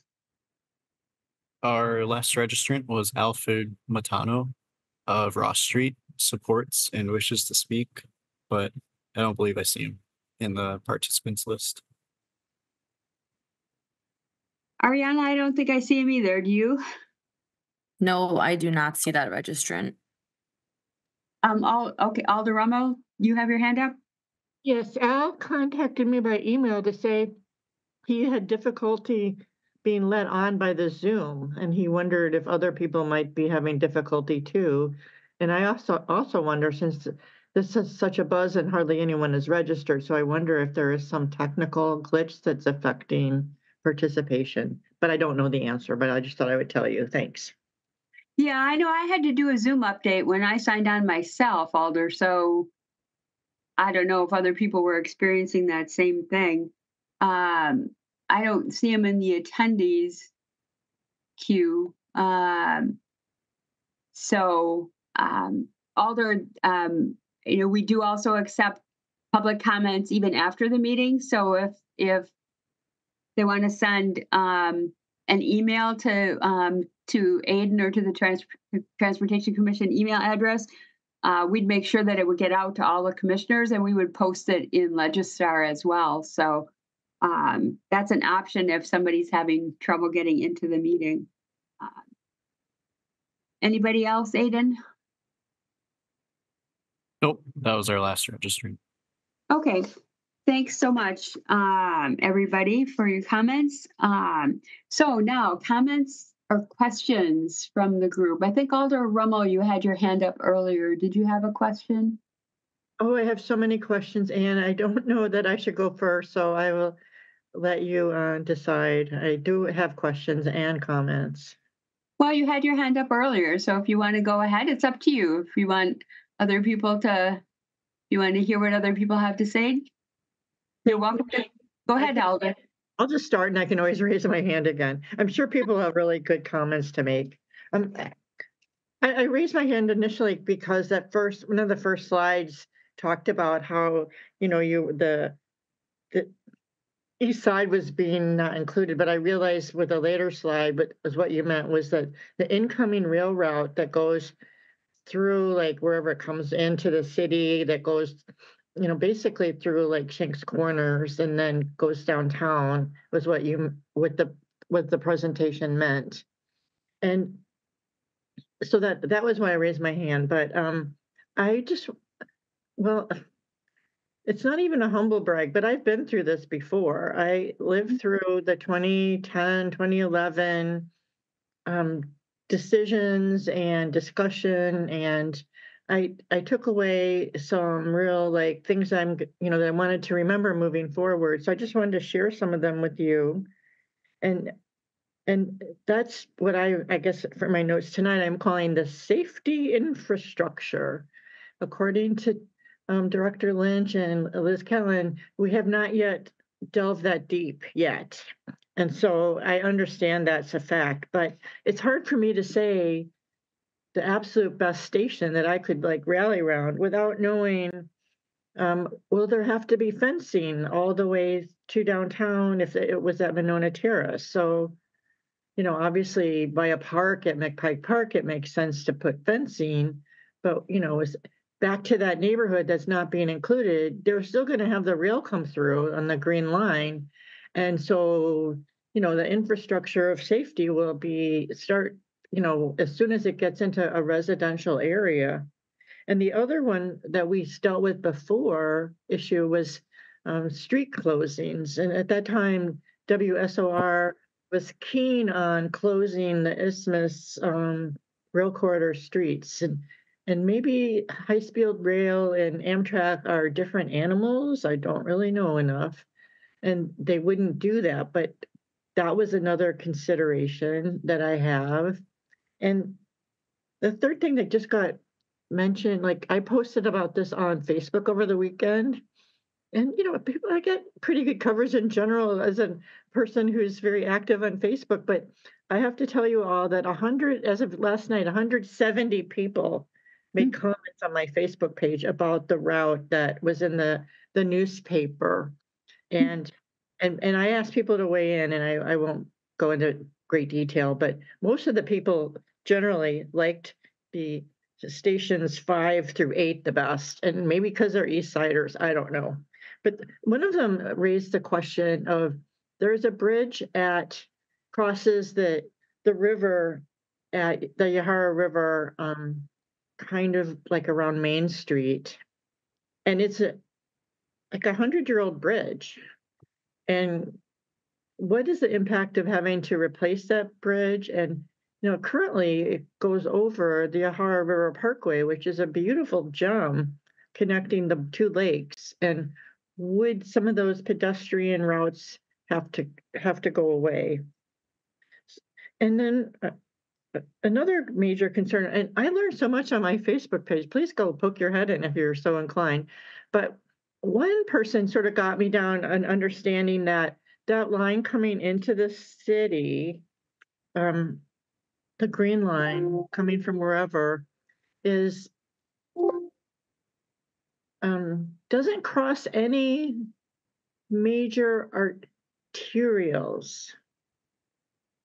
But once you go to Station 1, it crosses what my neighborhood belovedly calls the hairball. Or if it heads out towards First Street and out to that corridor out towards Oscar Mayer, it has to cross over East Washington at 151 and 113, adding, at least some concern among people that talk to me about the effect of the train. So, and one last thing before I give up, and I won't tell you my favorites or not. I've thought a lot about them now, and I really appreciate the presentation.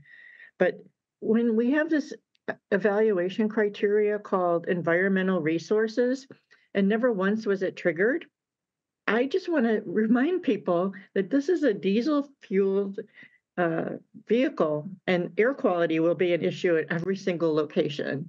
So I don't know that it's necessarily anything we're going to do about it other than to lobby for electric trains. But in some more enclosed locations, such as maybe under the Monona Terrace, that might be something that would have to be addressed. And I'll stop there. Oh, and one more thing maybe as a question is, how does the BRT north-south route does it overlay it all with the Oscar Mayer routes? And that's just like an open-ended question. And I'll stop there and thank you for taking this up. And I'm really excited. Tom, you have your hand up. Do you want to address some of Alder Rummel's comments? Yeah, I'll try. She probably had 10 to 15.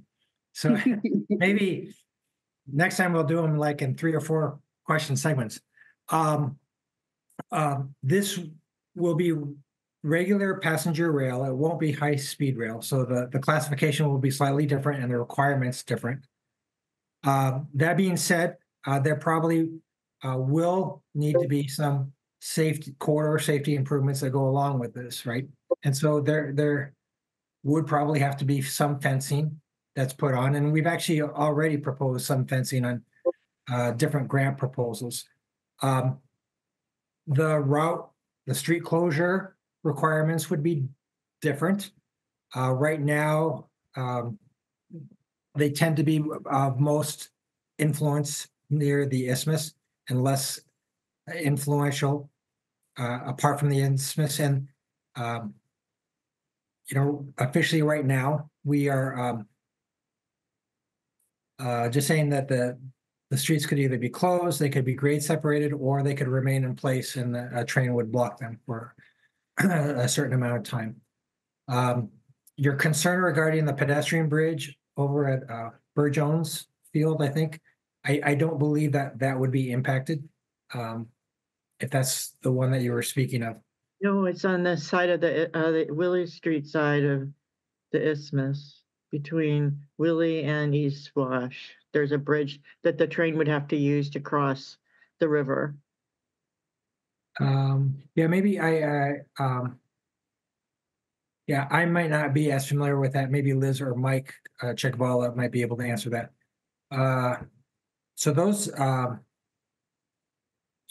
currently most of Amtrak's, if not all of Amtrak's fleet is diesel, but we also have diesel freight trains going through, right? And so, so it seems, strange that, well, you can use, a train to carry aggregate, but not people. So I think it would just be part of the package.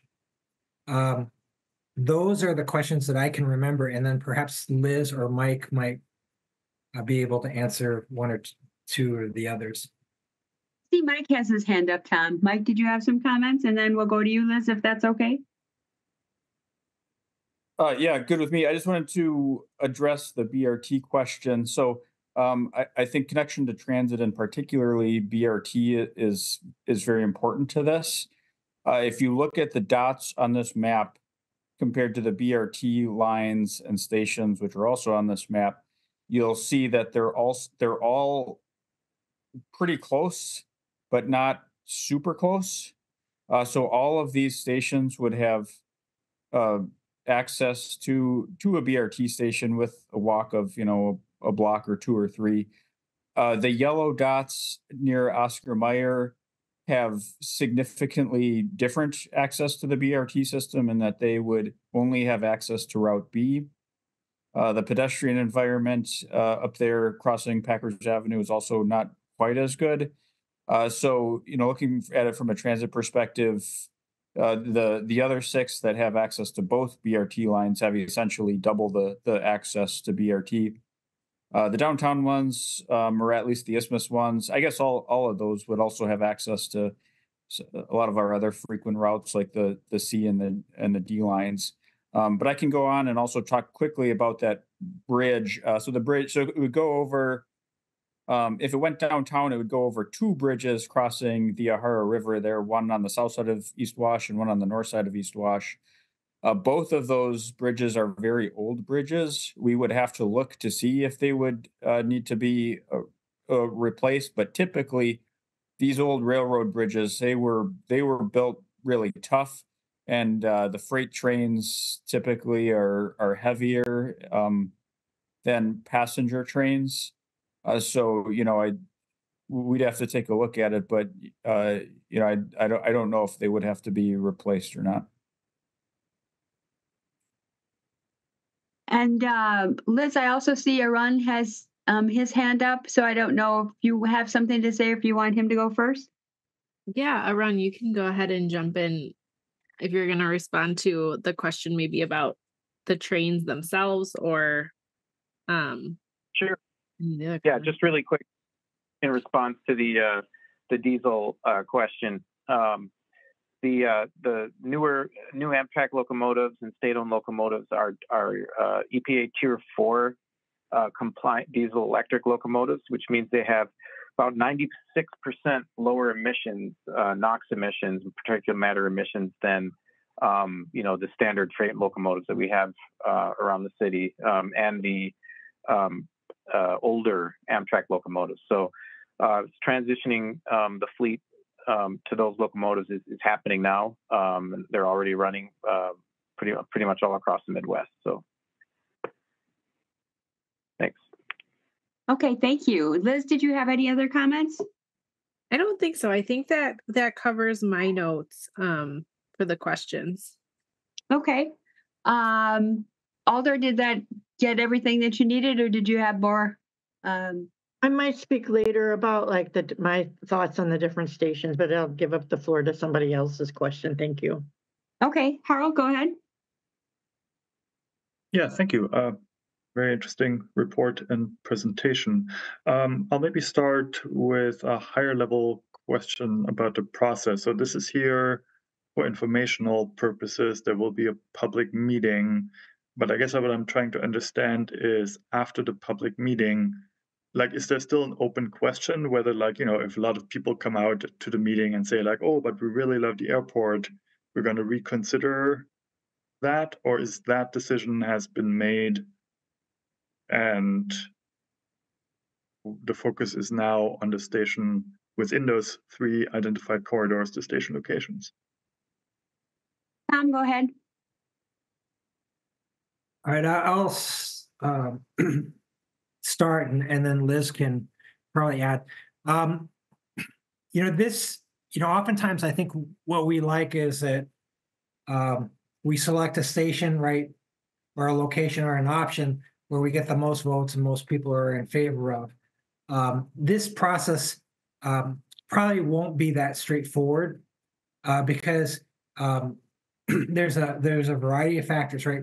If you look at the timeline, right, we have to be able to gain control of a site over the next 10 years, but there's an uncertainty, right? And so that's a big thing, right? There's not, many partners that we would have that would hold something for us while we decide if this is really going to happen or not. So, site control will be a big option. Probably Amtrak and how they view ridership potential will be a big option. And then public opinion also will be a big option. What could occur is that we might have 1 or 2 sites where we choose to go forward on. They might not be the most popular sites. Maybe we get much more common, but they might be the most feasible to implement when we look at a 10-year span that we have to be able to journey on, right? And so we'll pick probably 1 or 2 sites that have the greatest probability of success. So that's so that we are taking public input, but there's a lot of factors that go into that. Liz, do you have anything to add to that? I was trying to say that in the proper way. Yeah, I think the only thing I would try to clarify is that I think our evaluation of the corridors is complete, although we will take comments. I don't really see an option where we kind of bring the airport back. I guess I don't want to say never, but because this whole report is still in draft form. And then even after that, as the state and Amtrak work together to develop the corridor more, things can get refined. And as changes to the sites occur, things could get refined. So the plan would be that after this round of public meetings, we basically take these sites back, we take the public comments, and then we kind of take, a little bit of a deeper dive even into the sites to try to really refine our evaluations to then recommend one kind of primary site with the potential for sort of like an option B or option C. So we'll basically come out of the study with that recommendation. Some more detailed site plans for those 1 to 3 sites is kind of what we've outlined, at least right now in the scope of our study. So kind of building out the site plan a little bit more. And then we would also be having a high level cost estimate associated with that. And then we'll also have an implementation plan kind of just outlined. So we basically want to be able to go to the other partners in this effort and say, okay, we as this is where Madison, this is where we would like the station to be. This is, and of course, working with them through that process. But these are, as we understand it, the next steps that need to happen, and then just kind of working with them through that process. If that makes sense. I don't know if that answers your question. Yes, I think it really, that was very helpful. And just for the record, I was not trying to bring the airport back as an option. I think you made a very good case why it's a bad location and should not be further evaluated. Next question really has to do with the 700-foot platform requirement. I'd really like to understand that well. I think we got some public comment that, yes, if you have a train that's 700 feet and you have a 500-foot platform, then that's not a good thing. There's the question if the platform needs to be completely straight in order to fulfill accessibility criteria. I was wondering, are all of the trains likely going to need a 700-foot platform, or is that just the standard length? And in reality, if we get frequent service, actually it will be shorter trains. Is it based on the current rolling stock that we envision will be used on that route, or could it also, maybe in the future there would be different trains serving the station? So I just want to get a better sense to how important the 700-foot criterion is, because it seems like a lot of the sites do not fulfill it. And so if we think this is a pretty hard requirement, then that seems to rule out several of the options that are being studied. So I just want to have a very clear understanding of what the 700-foot requirement means. Yeah, so our understanding is that it's sort of the desired length, and I think you're right in that. And I think the public comment that it does have the potential to be less convenient for people to actually have to move through a car to get off. So I think that's a factor that we need to consider in kind of balancing those different priorities. But it is something that you do see in other stations, so it's not uncommon, and even different stations along the existing Hiawatha have some shorter platforms, and usually I think the approach is that as the train is approaching, conductor will walk through, and say these are the cars that will be opening to the station, but I also want to allow, if Arun has any other comments kind of on specifically on that desired length, that you can kind of add to that. Arun, go ahead. Yep. Can you hear me? Yes, we can. Okay, great. So looking at the typical concept size that we'd be looking at for this type of service would be around just under 600 feet. And so 700 feet platform, it would be preferred. It provides the most flexibility, but it's not a absolute requirement. We can have a shorter platform and make that work. I'm trying to remember the other points of your question. The question whether the platform needs to be completely straight or if slight curvature is something that can be accommodated. Yeah, the curvature that could be accommodated would be very, very slight, and none of the looking at the First Street site, for example, that curve as is would not be workable. So that's why that option has the tangent track built sort of inside that curve, that additional tangent track, and that results in a shorter platform there, but it's we had our stations people look at that, and that that would be doable with that shorter tangent track. But yeah, we do need to have as straight as possible track to make sure we're fully accessible. All right, thanks. I'll leave it at that for now. Okay, thanks. Alder Figueroa Cole, go ahead, you're next. Thank you. I'm sorry I was late to this discussion, but I'm wondering, has the question about potential revenue been asked, or is that part of the first round of the study? That's not been talked about at this point. So who wants to go ahead? So my very specific question or comment will be like, for me personally, it will be great for the report to deeply explore some sort of projection on how much revenue we can generate from parking, either at the Monona Terrace or the ramps across the downtown area, and also some sort of projection for room tax revenue. So I don't know if that is part of the idea of this project or not. If someone can answer that, I appreciate it. Sure. So that's those two specific pieces are not currently in the scope for this study, but I do know that as part of the broader effort by the state and with Amtrak, they are going to be doing kind of an economic impact analysis of the effort, as well as kind of some more detailed cost analyses. But I wouldn't think that would necessarily be through the lens that you specifically talked about. So specific to this, what would the city of Madison see as revenue? So Correct.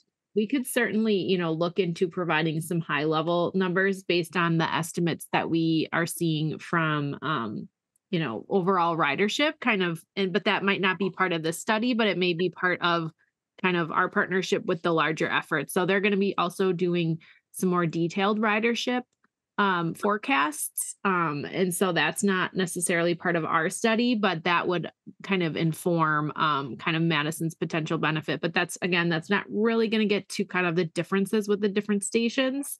But it would get to kind of a better understanding of kind of Madison's financial benefit to having this service. Yeah, I mean, I think for me it would be critical to understand the benefit, the local benefit, when we are making the selection, especially thinking about so many parking ramps that, especially like the pandemic, all those parking ramps just sitting empty there, how we can benefit our tax dollars by providing that service for people that are using the train. And definitely with the room tax projection, that would be great. But for me, parking is kind of a pairing to this project. It would be great to have that in order to make a decision on which location will be more profitable for the city itself. Thank you. Thanks, Alder. Is that all you had?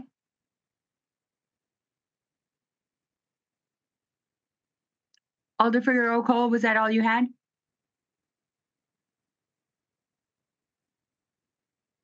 Yes, thank you. I'll try to lower my hand. Okay, thanks. Alder Bennett. Great, thank you. Alder Bennett, go ahead. Yes, thank you. I apologize if this was stated already. I was in between meetings there for quorum issues. But I think it would be very important to help us make a decision on what site to use to have a better general understanding of like how this service is going to be used and for whom. I know there was many mentions of access to job opportunities, access for lower income people or people that are underserved, this and that, though there's many nuances there. Like if this Amtrak service is not going to be financially accessible to people that are in poverty, like that should be made note of before we make a decision on where this is going to be. Or if we know that the primary users of this is going to be people working on the north side or people working in the downtown area, that should be taken in consideration. So it's kind of a comment and also a question of in our public inputs and gathering portion of this, are we going to be asking a question about how people intend to use this, whether they're coming from Milwaukee to Madison or going from Madison to Milwaukee? Tom, did you want to handle that? Yeah, some of the things we will not be able to influence, like for instance, some of the fares is really a decision and a negotiation between the state and Amtrak, and so they set the fares. Similarly, like when we have our intercity buses, we are not able to set the fares of the intercity buses, but we try and provide for that transportation.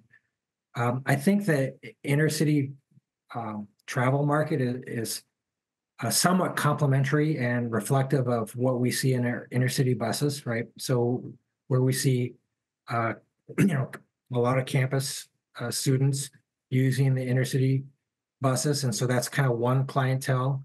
A different clientele are those that are using it perhaps more for recreational purposes, and that's kind of reflected by those that use the intercity buses over at the Dutch Mill parking lot.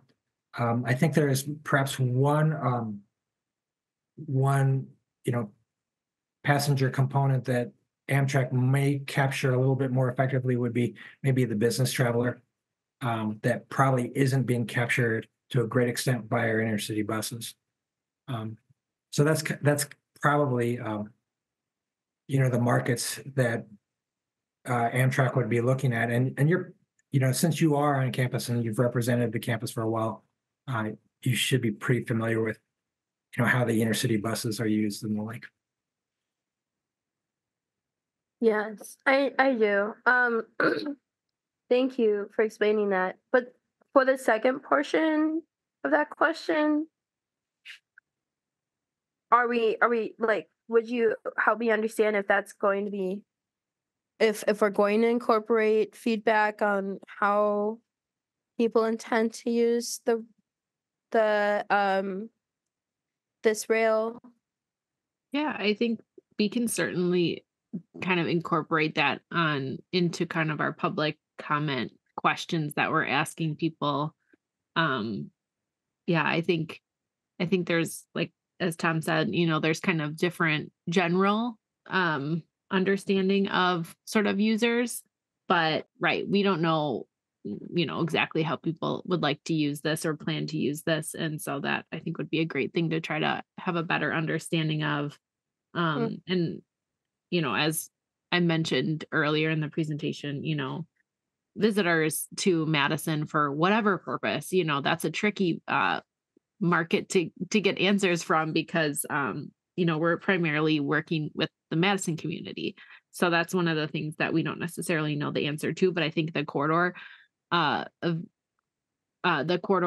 development process will help get to that in a little bit more detail, because they will be kind of looking at the broader market and where people are going to be coming from. But we do know that the top destinations, or I'm sorry, the top origins to Madison are Chicago and Milwaukee. So we know that a lot of people are already coming here, and that's where most people who are coming to Madison are coming from. So that's just, I think, as Tom said, like, the intercity buses could not only kind of help us understand that market, but they could also continue to be complementary to this service. So having, this service, we're looking at maybe 3, maybe 4 trains a day, where the intercity bus service could provide, more frequencies to those different locations. So that's just another thing, that we could think about, is how to make that intercity connection. And a few of the sites, we do look at specific ways we could make that intercity bus connection work. But we also, could delve into that a little bit more when we get to that more detailed site planning phase. Yeah, that's great. I really appreciate that. I think it'll be very beneficial to all of us to understand. I know we have like kind of a broader idea of what people want, but like sometimes it's like you don't really know until you ask. And I think it'll be helpful to know, like, I don't know, just for example, if the primary users of this system are going to are people that would otherwise drive to Milwaukee from Madison, or they're people that are primarily bus and bike users that have no other way to get to Milwaukee. And that would help us make a decision, like if having a nice parking lot is more important versus a location like Monona Terrace where parking is a limitation. So kind of asking those questions about what people want to use this for, how they'll get there, just so I don't know, I feel like I would like to get more in the minds of people that are going to be using this. But yes, our current inner city bus is a good indicator of where that might lay. Is that all you had, Alder Bennett? Yes, thank you. Thanks. Oh, Pepe, go. I just want to also say thank you so much for all your work too. You all are doing an amazing job. It's exciting to see this starting to come to fruition. Yeah, thanks, Alder. It's a great report, isn't it? Great start. Thanks, Alder. Pepe, go ahead. Thank you. Good evening, everyone. Apologies for being a little late to the meeting. Yeah, my question was going to go on the same line as the questions from Alder just asked regarding the community engagement. Is there any idea or any lines traced in terms of how are we going to implement the community engagement? What methods are going to be utilized? What people are we intending to reach out to? Because depending on who you ask or where you ask or how you organize it, you might receive different answers. So that's my first question. I have a second question, but I'm gonna let you answer that one first. Sure. Yeah. So right now the plan is to have the next set of public involvement meetings. We'll have coming up in the next few weeks. So we'll have one in-person meeting on January 30th in the evening at the municipal building in room 215. So that will be, we'll have this presentation, we'll have opportunities for Q&A, and then we'll have some different kind of open house style setup where we'll have different, boards with some of these around the room so people can kind of take some time and really look at the different site options we have and then provide those comments. And then we are going to also do a virtual meeting on February 6th in the evening, and that will be on Zoom. And so we're kind of in the mode right now where we're really going to try to promote those far and wide. So we're working with, some of the media outlets to do, to share the information on their different kind of modes of information sharing. But then we're also going to be working with our community connectors here, the neighborhood resource teams. We'll be doing, we'll have interpreters at the in-person meeting to try to, make sure, anyone can access the meeting. And then we'll also, be doing some online sort of non-live, I guess, opportunities for comment. So we'll have this information online. We'll have recordings online. We'll have an opportunity for people to kind of provide comment, even if they can't make it to the meetings.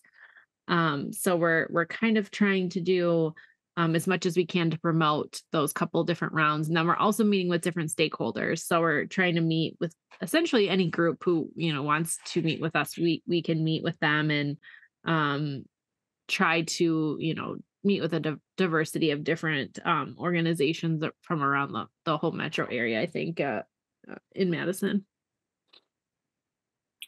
Great. Thank you. Yeah, because I was thinking connecting to the way that you've been analyzing, one of those forms of prioritizing which stations to or potential sites to pick, where we're talking about people that use the bus or potentially commute, it's going to be a certain distance or certain time away by bus or by foot or by bicycle, those distances and times that you shared.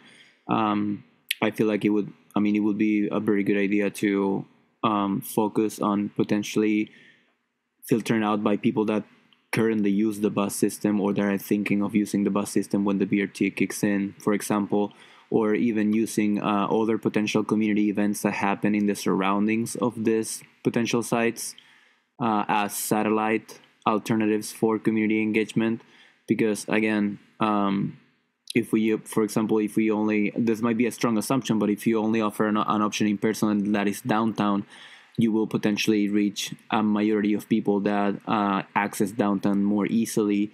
So will potentially incline, not necessarily, but potentially incline to the stations or the sites that are downtown. So I'm trying to think of a way that we can make sure that we reach out to the people that are living or using the surroundings of the other potential sites.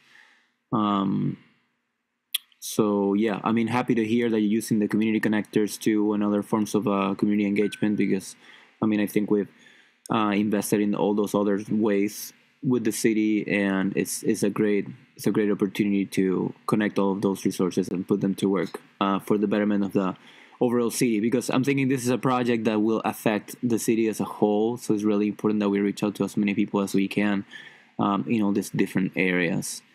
And I guess my second question is a shorter question, I would think, and it has to do with: is this study or this project in general? Are we? Let me rephrase that. Are we studying this for the first station of what can potentially be multiple stations in the city of Madison, or is this for the one and unique station that is planned in the long term? Yeah, so the plan right now is that there's one station, but I think in the future, if the demand is there, and just talking with our partners on this, that would probably be down the road, would be the potential for another, most likely, further out edge station. But I think, and that would, be something very basic, but for this effort, we're really assuming kind of one station in Madison at this point. But I don't think we're also either coming into it saying there could never ever be another one. So if that makes sense, I think. But right now we are going to recommend that there's one site. So we're not going to say like it should be this site and this site. We're just going to say that it should be one site. Oh, okay. Yeah, because of, in terms of long-term decision making, it's completely different process, thought process if we're thinking of covering a certain area, or if we're thinking this will be the unique station, because the priorities would change radically in terms of what to do and when to do it. So just curious about that. Thanks so much for all the work, Liz, and all the team. Thanks, Pepe. Alder Harrington McKinney, go ahead. Oh, I successfully unmuted myself. My questions, because it's really too early to really look at a detailed site planning. So I'm sorry I haven't done that, and I absolutely want to thank you for such a thorough presentation. And it is very exciting. I am especially hopeful of the potential of making the public market a destination site. And hopefully that will help sustain that area in terms of when you're looking at economic feasibility and all of those things. I'm from St. Louis, and I traveled the train many times, and that was a preferred method of transportation because I traveled with my mother, who was in a wheelchair. So I was pleased to see in your balancing priorities that you ensure equitable access, and I really want to expand and look at that. And so I'll be really looking at that.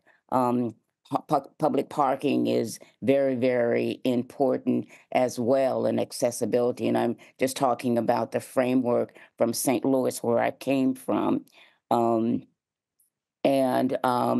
I, from St. Louis, we took the bus we traveled on the train, but coming to Milwaukee and Chicago from St. Louis was absolutely, the train was the one that we selected.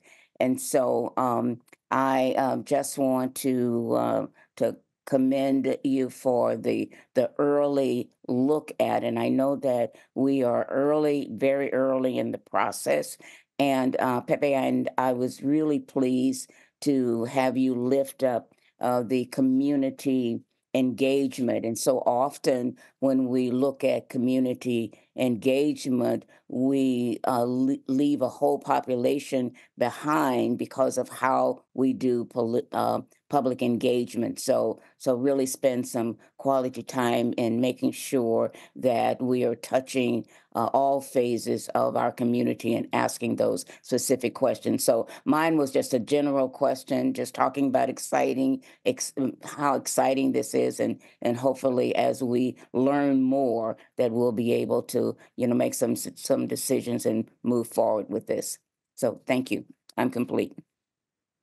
Thanks, Alder. Harold, go ahead.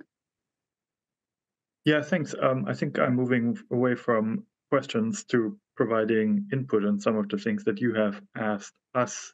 And I think one of them was like, I, as a visitor to Madison, what would I want to see at the station? And I think for me, the main thing is I would want to see frequent and reliable service. So trains that come every hour that I can count on coming always at whatever 12 past the hour every hour. I don't have to check the schedule. I can count on it being on time. Therefore, maybe I care less about the station facilities because all I do is get on and off the train. And I know that's the part that to some extent we cannot influence because that's the whole service pattern planning and all of that. But I heard you say, Liz, now we're thinking 3 to 4 trains a day.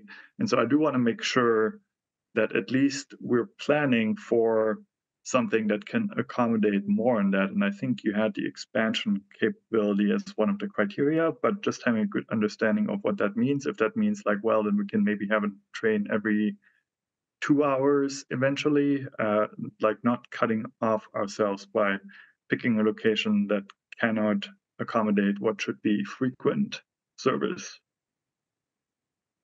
Yeah, thanks, Harold. I'm wondering if I can actually kick that question over to Arun since he's still on the call here. I don't want to speak too much about the corridor development since that's not really, Madison's piece of the puzzle. Yeah. So I think in the corridor development process and the service development plan, in terms of frequencies, there'll be different phases of frequencies looked at, and ultimately that will be up to the state. I think to start off, be looking at something like for example, like a 4 round trip service extension of the existing Hiawatha service. But then that part of that service development planning process wants to consider the long term and what's the future vision of the corridor and decisions being made to accommodate that, as you said. So, that includes future, extension to the Twin Cities, but also additional potential for additional frequencies. So that will be worked out in this step 2 service development plan step of the corridor FRA corridor identification program process, which will be kicking off here this year. And yeah, okay. Yeah, go ahead. Oh, I was just going to say, Arun, can you mention how many trains per day are on the existing Hiawatha just between Milwaukee and Chicago right now? Yeah, there's now seven round trips, and right now the plan, the state, the plan is only looking at increasing that to 10 round trips. So that's like a key for this service because that is sort of, all of these trains will be funneling through that corridor. So that will also influence, how many round trips could be extended to Madison. Yeah. So, and I also think that's just kind of nice to give that reference of, that's a higher frequency, one of the higher frequency Amtrak routes in the Midwest, and they're looking at moving up to 10 But that's also one of the highest ridership segments in the country outside of the Northeast corridor is the Hiawatha between Milwaukee and Chicago. So I think that's just goes to, why this extension, makes a lot of sense. Right. Yeah. I guess my point is we just want to, like, this is what happens in 10 years. I mean, hopefully in 5, 10, 15 years, but thinking about longer term implications, like at what point do you need a second platform, for example, and like not picking a site where you then like 20 years from now, like, oh, we can't accommodate that. I think is something that we should take into account when planning. The other comment I want to make, I think this reflect some of the things that Alder Bennett and maybe you have mentioned on like who is going to use the train. And I think this also connects to the statistics you provide in the report about disadvantaged populations and all of that. I think I'm fairly convinced, and I'd have to look up the research on this, but I think a very strong predictor whether somebody will or will not use the service is whether they have access to a car.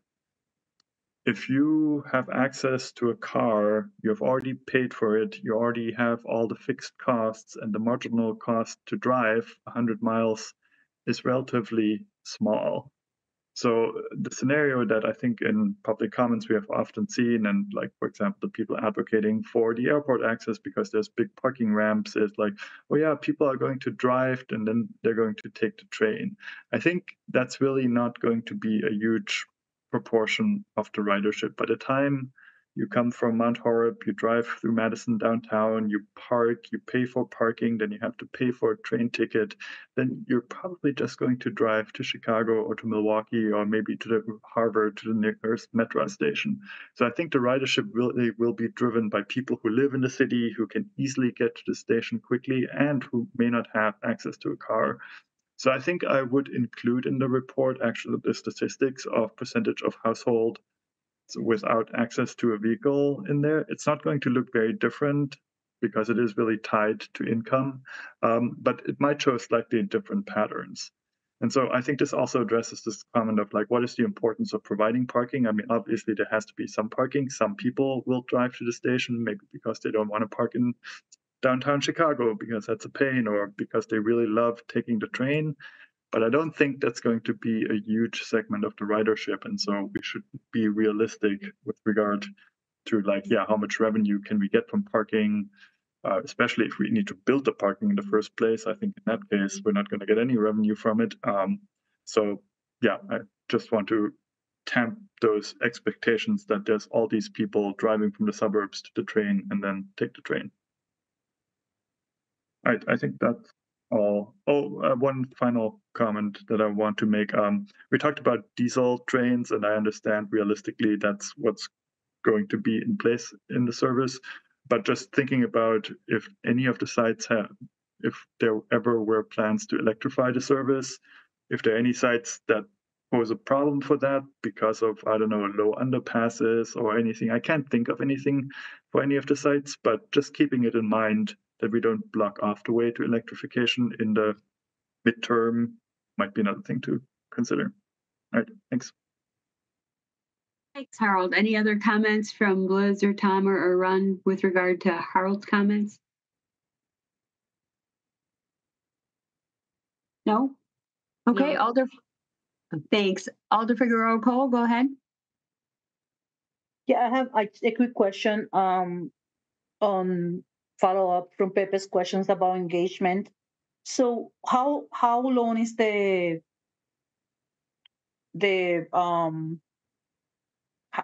what is the when is the end of the engagement? Is this going to be expanded through like the summertime, for example, or is it just the next few months? What is your timeline for engagement?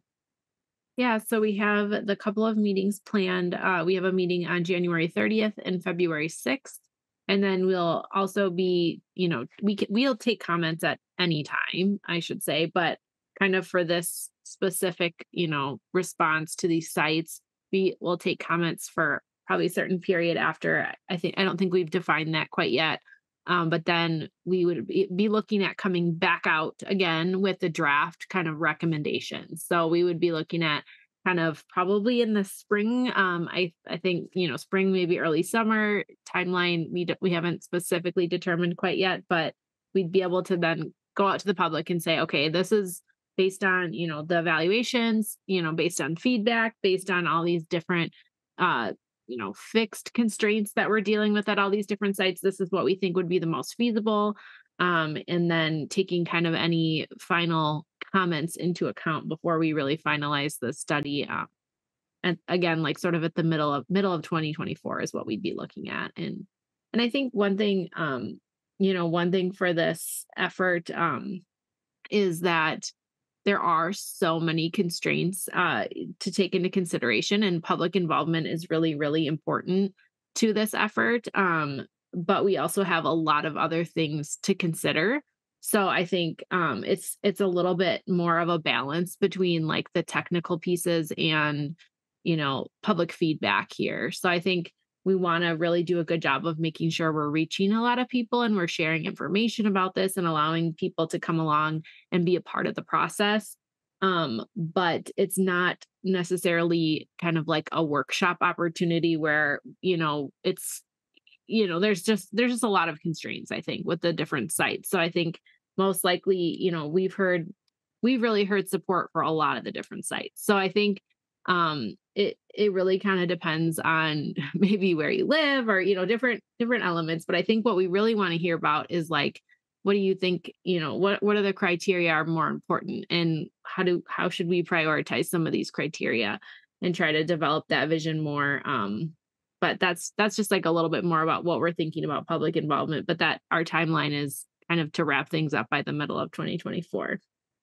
Okay, only asking because again, Pepe, Juliana, and Elder McKinney pointing out about the equity aspect of the decision making, and the best way to accomplish that is not to expect people to come to us, but for us to go to the people. And we have all those Park Alive activities over the summer. So when you mention the NRTs, like immediately I go to that kind of activity where those are opportunities for a table to be set up, for a game to be put together, for collecting that kind of input.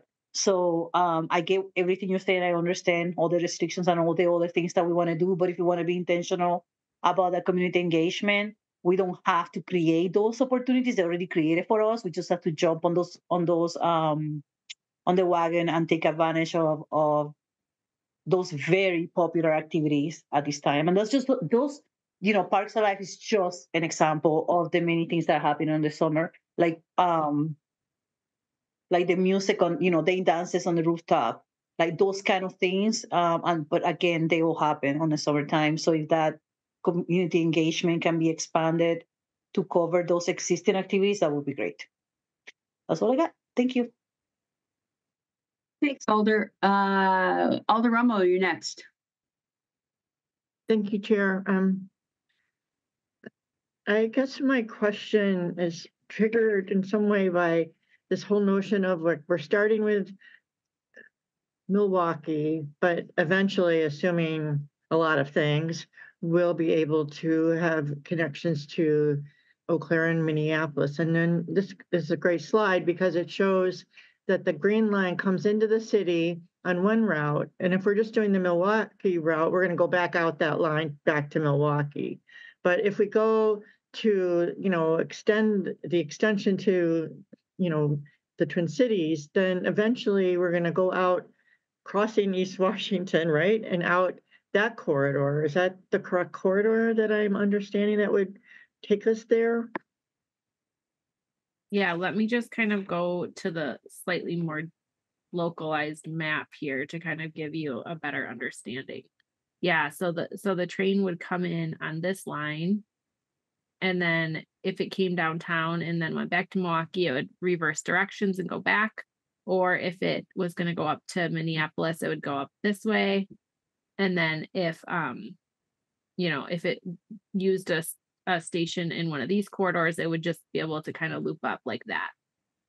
So that's sort of another benefit of these locations. But But Mike, did you have a clarification on that?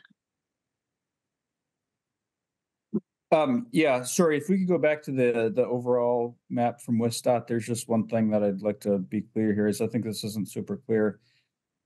So we are assuming that this route will be an extension of the existing Hiawatha service that currently goes between Chicago and Milwaukee.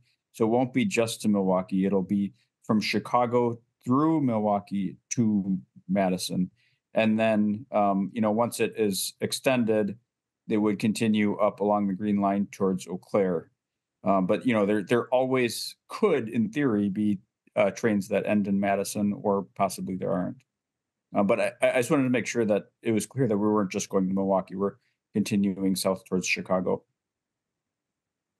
Because I raised the question because when I think about all the things about each of the stations, so one thing about the Johnson Street station that really struck me is in the presentation it talked about, and this would be the route to Minneapolis, and I'm like, oh well, maybe that's something to plan for, and so anyway, that kind of like spurred me to think about the synergy with going to the Twin Cities eventually.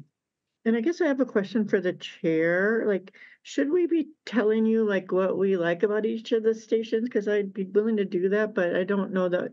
Are we too early for that? And I should just wait. Well, I think one of the questions is, what are the top priorities for a Madison station? That's one of the questions that Liz asked. So I think, Liz, that might be helpful. Would that be correct? And if you're a visitor to Madison, what would you be looking for in a station? Those two things? Yeah, that's kind of how we're framing this round of just general engagement, is with those two questions. Yeah, we're happy to also hear feedback on the draft evaluations as well. If people think, that they would suggest changes to some of those. I think these are certainly, these charts that you see here, these are very much in draft form. So people have comments on those too. Okay, well, give it a little bit of permission. When I posted hey, what do you think on Facebook? All of my Milwaukee friends, pretty much, not that there's a lot that responded, but to a one, they were like, I'm coming to go downtown to the Central Business District for work. And, there's probably other people that come for different reasons, but that's what I heard from. They want it to be convenient to go right down to the center of the city.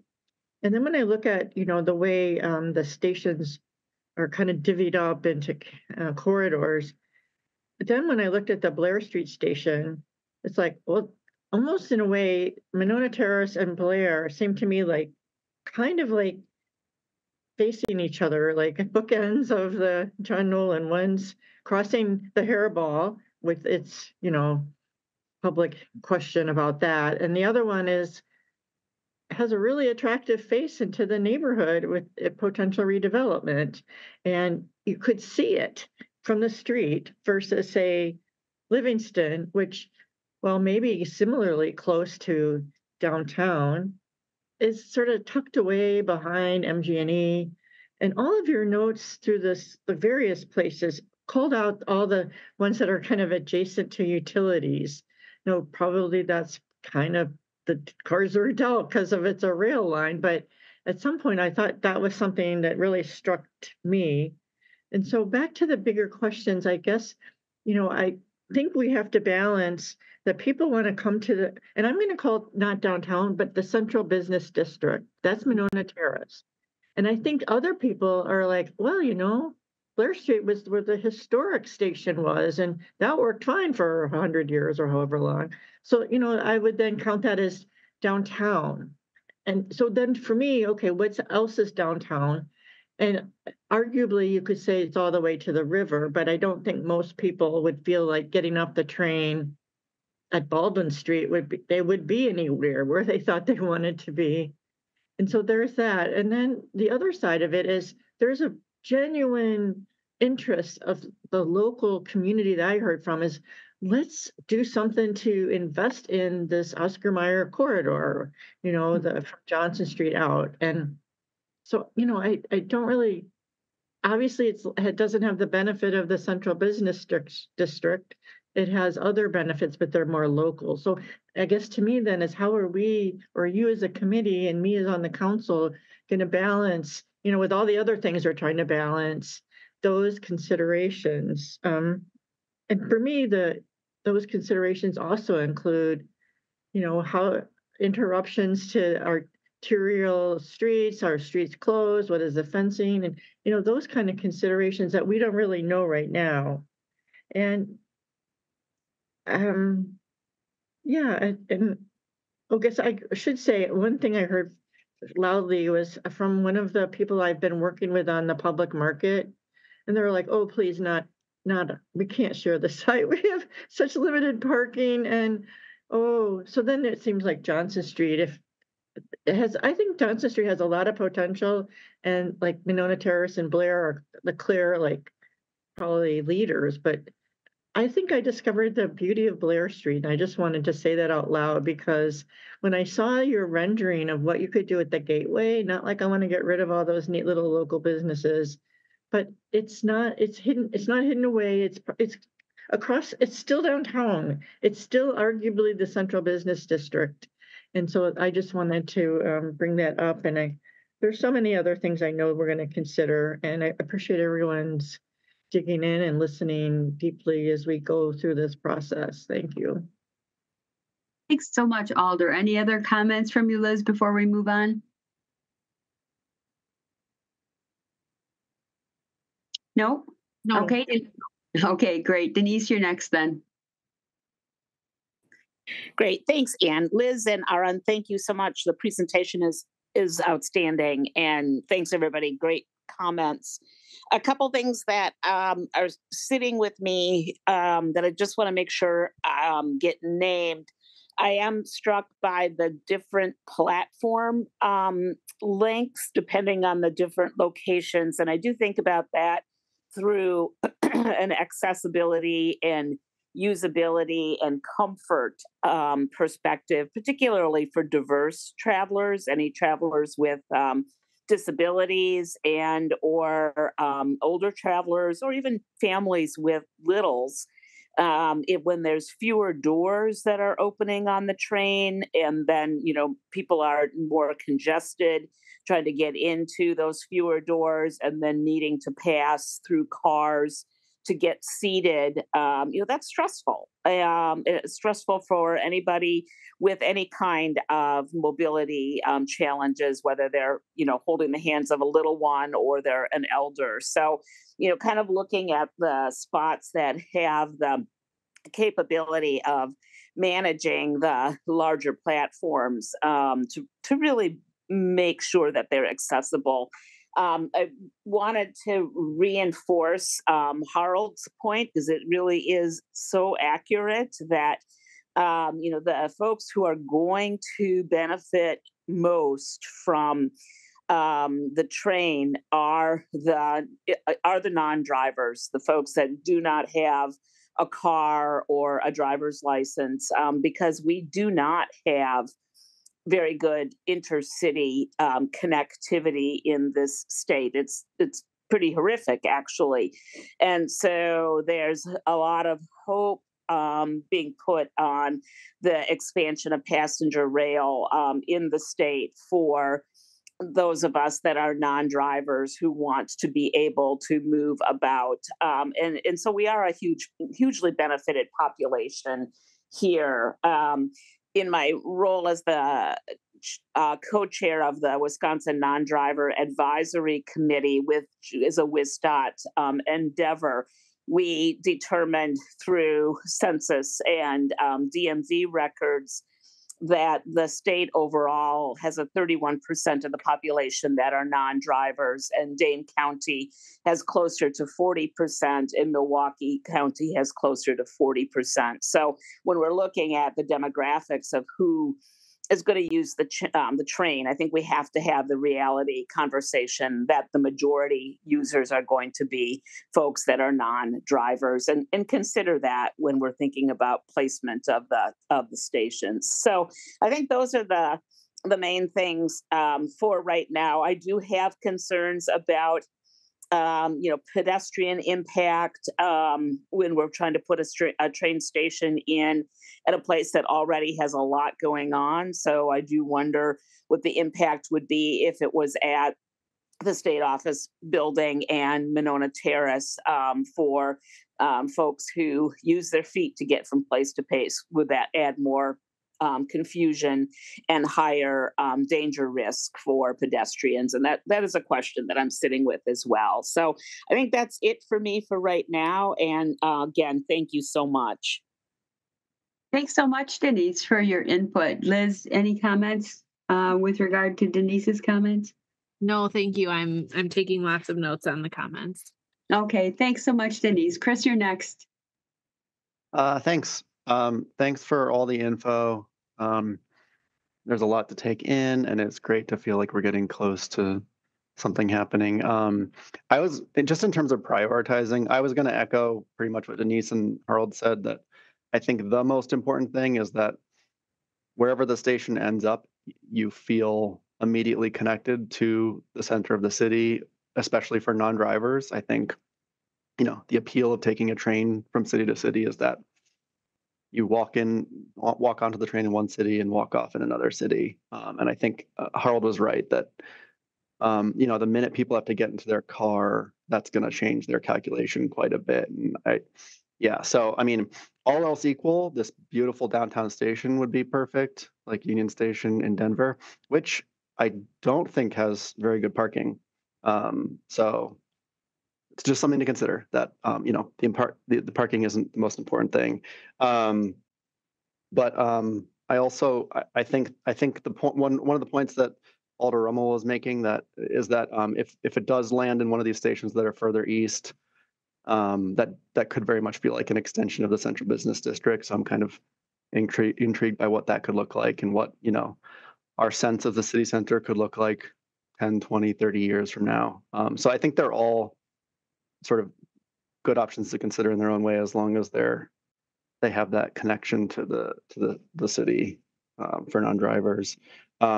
Ultimately, from what I'm hearing, it's going to be feasibility that drives this decision, which makes sense. I think us getting a station is more important than anything else. So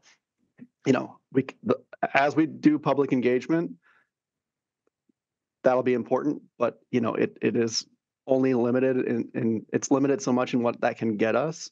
So I think being clear about that as we seek public engagement is really important. So you showed us evaluation criteria, and I know you said eventually they'll be weighted, and they're not really weighted right now, but I think for the public, it'll be important to sort of call out very clearly those things that could be limiting factors. Like if there are significant operations challenges to consider, or, we may not be able to acquire the land needed, I think those should really stand out, So when someone's looking at the map and they're like, I want that one, it's pretty clear, like, yeah, that's a great one, but it has these challenges that we may not be able to overcome.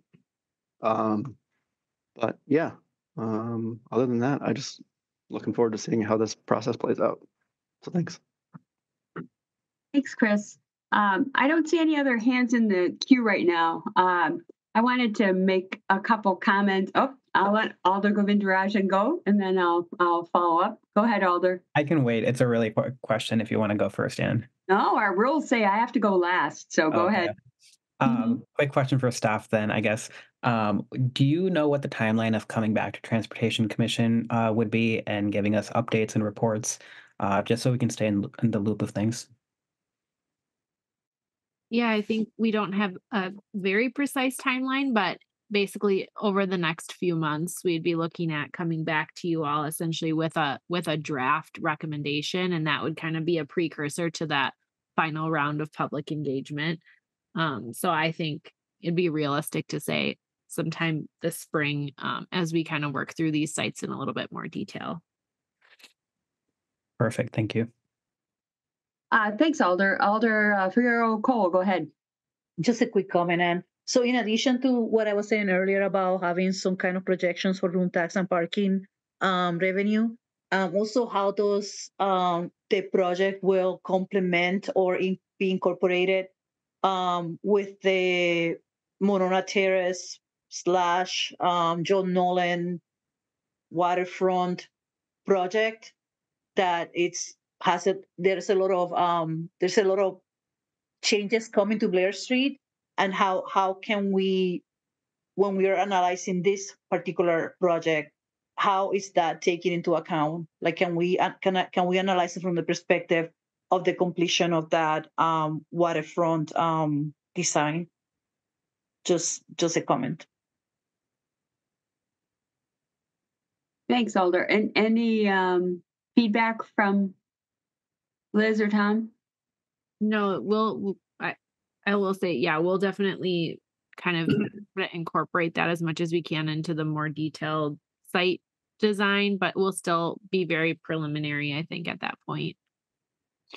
Yeah, and in some ways, this will have to fit into the state's progression through the corridor ID process. And when they get to the environmental documentation stage, we'll probably have to have a pretty good idea of where it should be.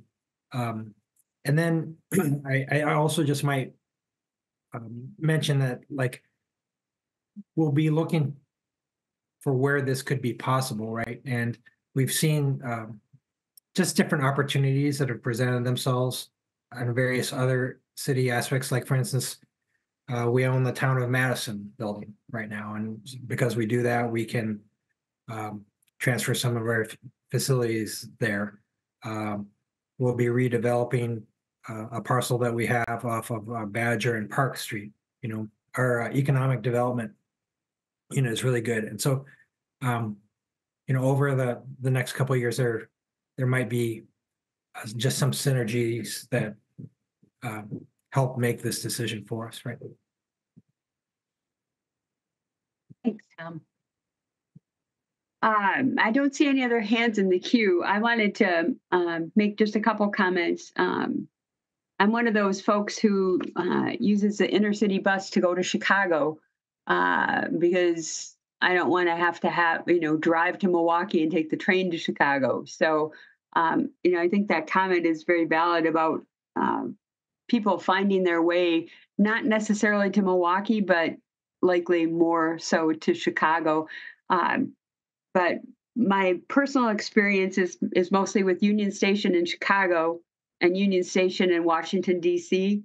And Center City, being able to get off the train and be right there in the central city is one of the things that I really value. I mean, that's where the bus lets you off in Chicago, and downtown Chicago is at Union Station in downtown Chicago. So it's a great place to be when you get off the bus or when you get off the train.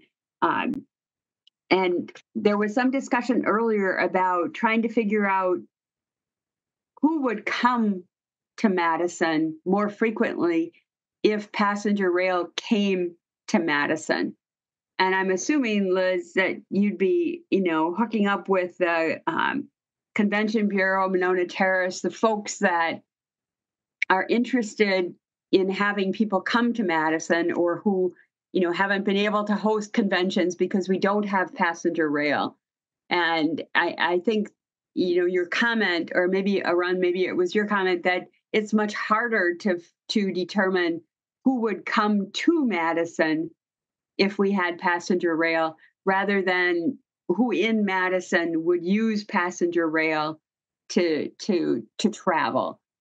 So that's a piece that I think is really important from the economic development point of view. I'm kind of biased to the downtown locations just because it's been my experience, and what I've seen and what I've read seems to me to support it, that folks want to end up, and several people mentioned it here tonight already, want to get off the train and be in the central business district, be in the heart of downtown, and be able to walk to your hotel or your, you know, ultimate destination. So those are just my thoughts.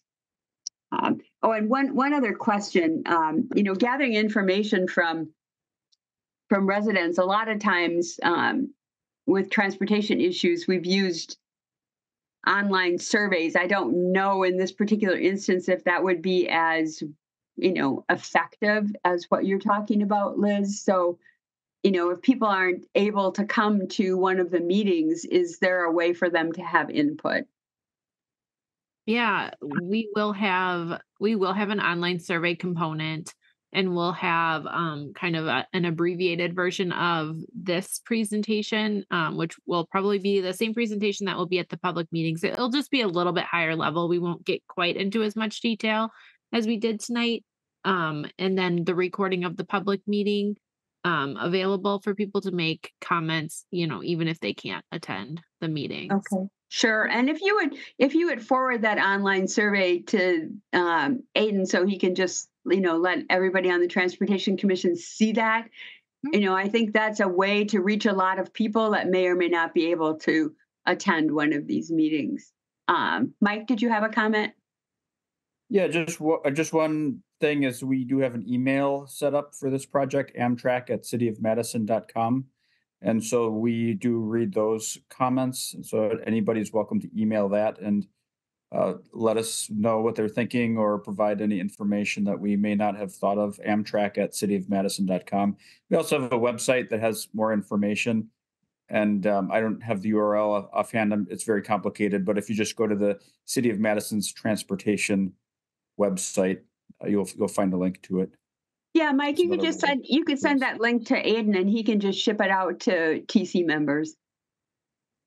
Of course. And then they'll have it. That would, if you wouldn't mind, that would be great. Of course. Thanks. Alder Harrington McKinney, go ahead. Thank you, Madam Chair. Just a follow up. You're talking about public engagement, and then you're talking about an online process. I want to circle back to what Alder Figueroa Cold talked about, those natural, seamless locations where people gather. And when you say that you want to make sure that you are inclusive in terms of your comments, you're not going to get that on any online. And so I would ask that specifically when you're looking at engagement, you look where people assemble. And she mentioned Parks Alive, she mentioned the NRTs. And so those are the things that if we are going to really be serious about what we say, we're going to be serious about it, you're not going to get that kind of feedback online. And so I would ask that specifically that work be done with those areas that do have the capacity to reach what's called the most unreachable people, and they gather in the park and they gather at social events. And so I am hopeful that that is taken under consideration when you use the term public engagement. Thank you. Yeah, and I think Alder, your comment, the discussion about going through the NRTs and trying to reach folks that way is an excellent comment as well, because I think that's a great way to reach folks that may not be reached other ways. Other comments or questions? A lot of great information has been shared, a lot of great comments, and I know we'll be hearing from you again, Liz. So any last comments before we move on? Liz, have you gotten what you needed from us tonight? Yeah, absolutely. This is great. I'm just kind of highlighting some of the key action items and takeaways that we've got. And yeah, we'll continue to look forward to more feedback when we come back with some, more refined, option and recommendation. Great. Well, thanks so much. Again, excellent report, excellent work. It's very exciting.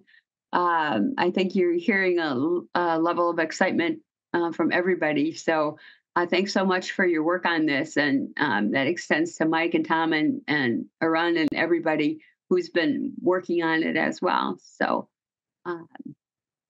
any last comments from folks? Sorry, just Arun had to drop off, but he texted me and said thank you for everything, and he was not able to say goodbye, but wanted to pass that along. Yeah, no problem. And next time, if he if you want him to be included, just let Aiden and me and Ariana know, and Ariana can include him with a panelist invitation so he can hop right into the meeting. Because his feedback and input is very valuable as well. Anything else? Okay, great. Thanks everybody, and thanks so much for the presentation. We're going to move on now to item number 12, which is Rutledge Street. So let's see. Andy, are you starting, or Nishali? Who's going to lead the way? Oh, I'm going to present. And did I say that correctly, Nishali? Yeah. Okay, welcome and go ahead. Welcome everybody. My name is Nashali Gutierrez. I'm from the Engineering Division of City of Madison, and I'm here to seek recommendation for the Rutledge project on the geometric options. Let me present.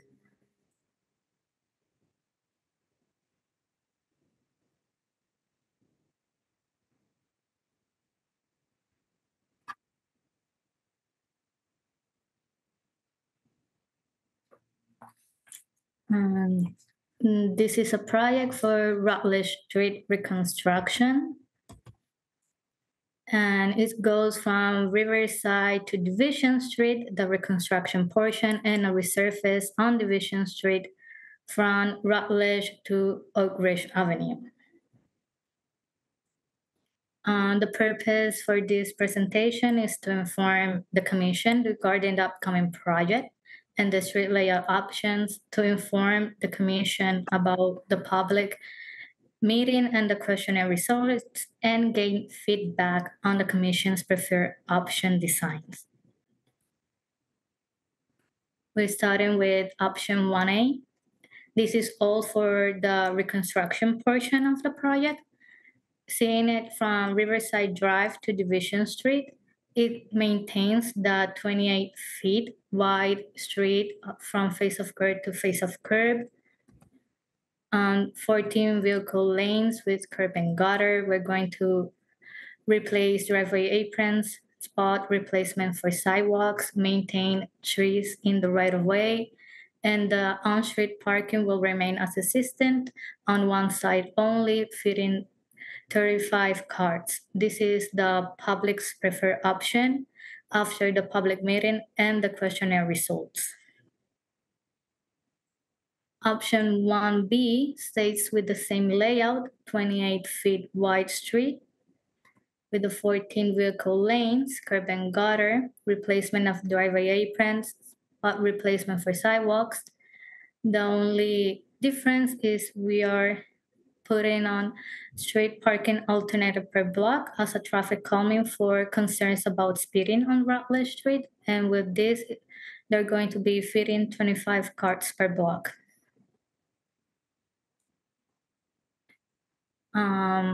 Option 2A, we're going to narrow the street, proposing to narrow the street to 26 feet from face of curb to face of curb, having 13 feet vehicle lanes with curb and gutter, spot replacement for sidewalks, replace the driveway aprons, maintain trees on the right of way. And for this option, the proposed is street parking on one side as option 1A, fitting 35 cars. And with a narrow street, we're lowering vehicle speeds and providing an additional foot space for terrace on both sides. Continuing with option 2B, we are keeping the proposed 26 feet wide from face of curb to face of curb, 13 vehicle lanes with curb and gutter, equally as all the other options, replacing driveway aprons, sidewalk spot replacement, with narrowing the street for lowering vehicle speeds, providing the additional foot space for terraces. And with this option, we're also proposing alternative parking per block, fitting 25 cars per block, and using it as traffic calming. This was the original city engineering preferred option, but last week on Monday, Metro requested that in the future regain a route through Rutledge, meaning we came with this option 1C, keeping it at 28 feet from face of curb to face of curb as is a system, keeping it with the 14 feet vehicle lanes. The driveway were going to be replaced, spot replacement for sidewalks, maintain the trees. With this new option, because we need traffic calming, we're proposing parking on both sides, fitting 69 cars. As I mentioned, it's a new option as Metro requested it, as City of Monona is joining Metro, and it's going to be the city engineer preferred option. The questionnaire results, we did a speeding question to see the concerns of the residents around Rutledge, and by the results, there is some speeding on Rutledge, but it's not a major problem right now on the street. And for the design options, 1A, as you can illustrate, it takes up to 50% of the preferred option from residents. And we can also acknowledge that the public does not want alternative parking per block on both option designs, and for option 2A, it gets to a 30 over almost 40% of support and do not support to narrowing the street to 26 feet. This is my presentation. If there is any questions. Comments or questions? Harold, go ahead. Yeah, thanks for the presentation. This was helpful. Can somebody from Metro explain all of this? Like, what does Rutledge Street have to do with Monona joining Metro? And I mean, I have a vague sense, but maybe you can explain this a little bit more. If somebody from Metro is still here.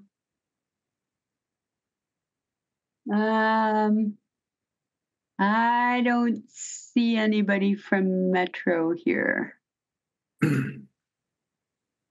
You know, I wish I could help you, Harold. I had the same question. Yeah, so I didn't get much when I asked Metro that last week. They didn't know that much. They just emailed and asked that they're having talks with the city of Monona that they might want to have some service, and that in the future there might be the possibility to keep Rutledge. They might want to put buses back on Rutledge, and how does this affect our project? We want to keep the project moving. We want to start construction in the spring. It's going to take a little time. So we came up with option 1C to kind of fits kind of what the public wanted. They wanted their 28-foot street with parking on the south side. We want a narrower street with alternative block parking to help with the speeding concerns. So by putting parking on both sides, which a 28-foot street does allow, we're going to get that traffic calming fact as cars will have to wait for each other. But yeah, to answer your question, engineering didn't get much from Metro either. Okay, yeah, I mean, that makes it somewhat difficult for us to provide useful input. I mean, I guess we can I'll still comment on some of the other factors. So I guess I have to do some mental math. So if we have 28 feet, there's parking on both sides, cars are roughly 7 feet, so you have 14 feet remaining between the two cars, meaning that if there is parking on both sides, then two cars can kind of sort of still pass each other, but only slowly, right? Correct. And this time of year when there's snow, Right. you definitely would not be able to. Do we have a sense of the parking utilization? Because I mean, it's if you allow parking on both sides, that means there's more parking, but probably that's not going to generate additional demand. And so the whole traffic calming aspect probably only works if there are enough cars parked on both sides. Correct. I don't think we did. Actually, did we do a parking study? I don't think we did a parking study, did we? Yeah, I didn't see a parking study, Andy. No, we didn't. No. Yeah, and I'm not totally sure if that's necessary, but yeah, the goal is park. I mean, I guess maybe if an alternative way to achieve that when you can't count on there always being enough parking is, has there been any consideration of, I don't know what the right term for it is. It's, the opposite of a parking pocket is like a tree thing in the parking lane, so to speak. So regardless of any of these options, we're going to be narrowing the Walton place. And hold on, let me sure I'm on the right street. Yeah, Nashley, that's Walton, right? We're narrowing that intersect. We're bump outs at that intersection, right, Nashley? And then Russell Street, the Russell portion that heads north, we're going to be narrowing those intersections, regardless of any options, to just 22 feet. Whether Metro's there or not, those intersections are getting narrowed. One, to make the crossing shorter, and two, for that traffic calming feature. So if it isn't all parked up, and then it's acting like a 28-foot street with parking on one side like it is now, there's still going to be some geometric changes at those intersections. Okay, thanks. That is helpful. And then I guess the last piece, coming back to this Metro question, I guess just having a clear understanding that if Metro service returns, that they understand that there will be parking on both sides, and so the bus doesn't have a ton of space in the middle, so that we don't have to then come back and say like, oh, we told you it would be parking on both sides, but now there's not enough space for the bus. So now, yeah. So the parking on the north side will go away if Metro comes back, and the street will work to how it acted when Metro was on there prior to removing service when they changed routes in June. So again, we still have the narrowing of those two intersections as something that we did for the reconstruct project. Okay, that makes sense. I guess just communicating that to residents so that they're not surprised, like, oh, you said there was going to be parking in front of my house and now you're going to take it away again. So, okay. All right. Thanks. That's all I have for now. Thanks, Harold. Chris, go ahead. Thanks. I was equally confused by 1C, and I'm still not sure I get it. So was there parking on both sides at one point? Not that I'm aware of. So Metro as of last June was on it, and then changed routes and is no longer on Rutledge as of last June. So the street is now 8 feet with parking on the south side. And that's what residents wanted to keep it as. And residents wanted speed humps as their traffic calming measure, but traffic and engineering and I discussed that we were kind of moving forward, at least what I've heard from traffic engineering, is only putting speed humps on streets with like a crash rate or a crash rate with injury.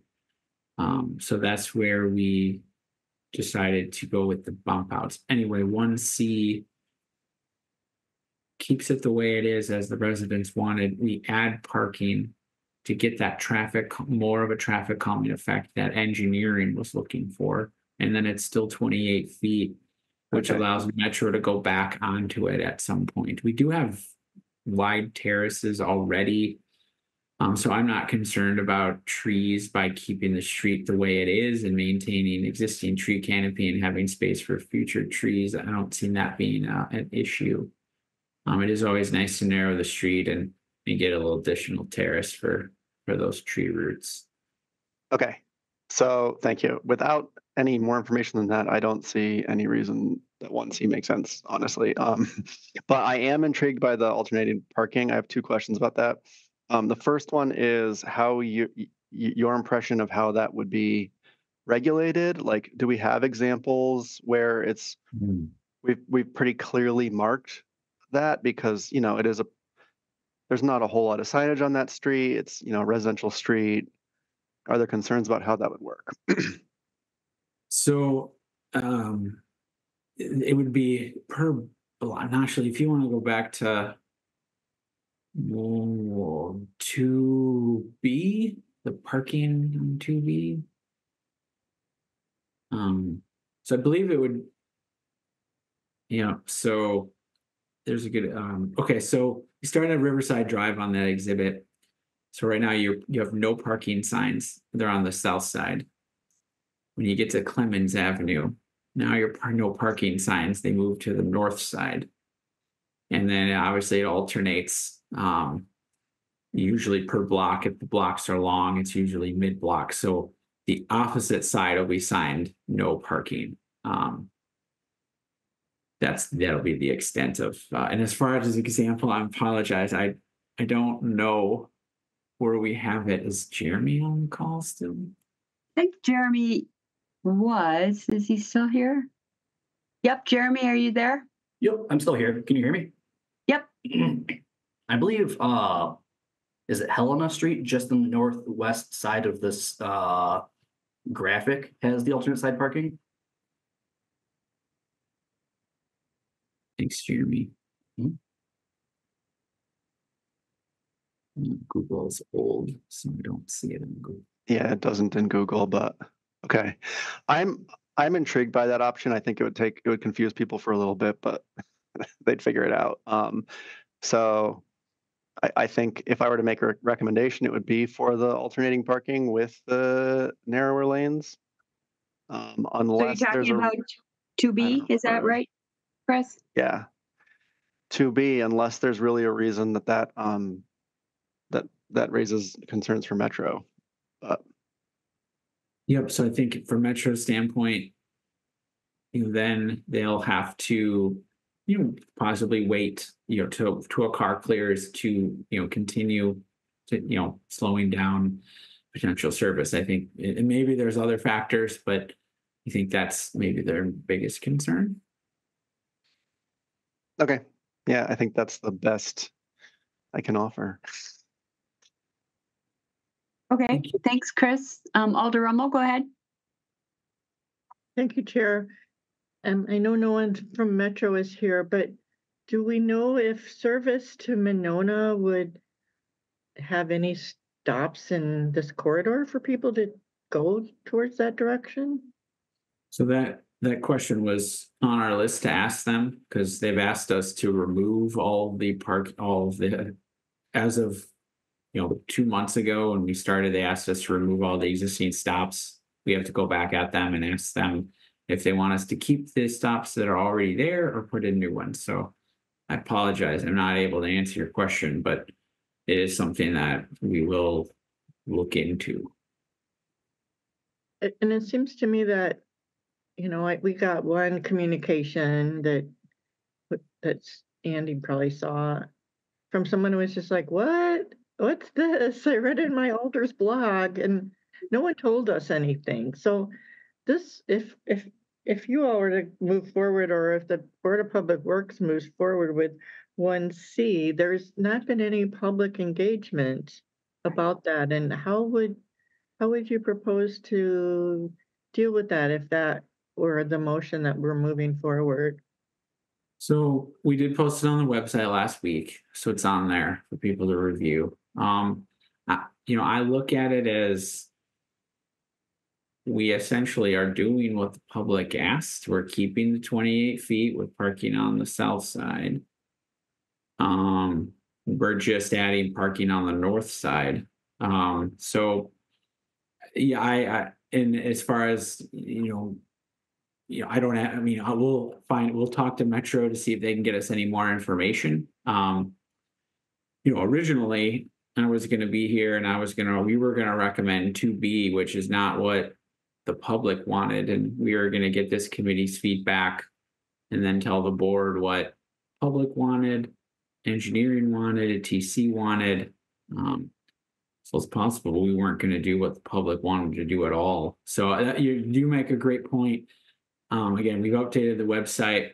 We'll continue to update the website on what TC has recommended. As soon as we get more information on Metro, we'll put that on the website as well. And we do have mailings coming up. We have assessment mailings in late February. We will definitely have a information sheet included in that. That includes all the basic information about the project. That would include, what alternative is we're moving forward with or recommending to the board. So there we can have more conversations about Metro. So there are non-meeting opportunities coming, and certainly members of the public can come to the board, come to the council. So there are engagement opportunities, not a specific public meeting that's scheduled, but other engagement opportunities coming. Yeah, I mean, to your point, I'm not sure necessarily people would object to 1C given that they liked 1A, but whether or not, I don't, if Chris's position is, taken up by others, I'm not sure that's what's going to be forwarded. And then what happens if Metro's like, oh no, we really, really, really want 1C? And then what happens? You know what I mean? It just seems like a big cluster upcoming. So thank you for helping figure it out. Yep, we will continue to get some of those answers that I wasn't able to provide and get that to the public in this month and in February. It looks like Stephanie has her hand up. Maybe Stephanie, do you have something to add? Yeah, I just wanted to mention, when you do this alternate parking, you will run into issues in the winter with snow removal because the way the ordinance is written, it's per block, so they wouldn't alternate park. So that could be problematic for streets. Just wanted to mention that as we do have the one area in Helena that's set up like this, and this is our first big winter with it, but it does become a bit of a enforcement issue for snow removal. Okay, thank you. Thanks. Denise, you're next. Go ahead. Yeah, a lot of the flags I had are being talked about. I was really curious if the neighborhood had heard about 1C or if that option had come after the public engagement. And so my concerns are really similar to Marcia's, is that, now there's another option on the table, which could be really desirable by the neighborhood, but they haven't been asked. And so that always really concerns me. I am really interested in doing what we might be able to support that bus service between Monona and Madison, because Monona often has more affordable housing. And so we've got folks that live there who are non-drivers who really need bus service. So if Metro's looking at Rutledge as a possible street to run that service on, what can we do and to make that, they're close. They're close to actually getting an agreement between Monona and Madison, from my understanding. So I'd like to see us look at an option that supports that. And then I will say, as someone who lives in the 800 block of Jennifer, that figuring out the street parking with street cleaner and alternative side parking in the winter and then snow emergency is a logic puzzle that can make your head spin. And so just I'm feeling for the residents with this possible alternating block, and echo Stephanie's concern about what does that mean for snow emergencies when it's parked on the odd side of the block, but that conflicts with what the signage says. I can see it as a traffic calming measure. It makes sense to me, but from a practical, everyday, I live on this street and I have to park there, it feels like a major hair puller. Thanks. Go ahead. Oh, I just want to say thank you. That's very helpful. Yeah, thanks, Denise. Chris, go ahead. Thanks. I was just going to take a crack at rounding out this discussion. Do we need a motion, or are you just looking for feedback? Just looking for feedback. Okay. We can also, we put out a survey. It's pretty typical now for us in engineering.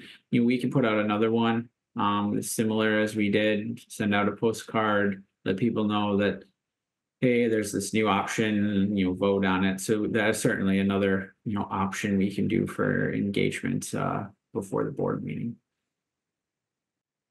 Okay. I think I'm not to speak for the commission, but I feel like there is sort of a consensus around 1A or 1B.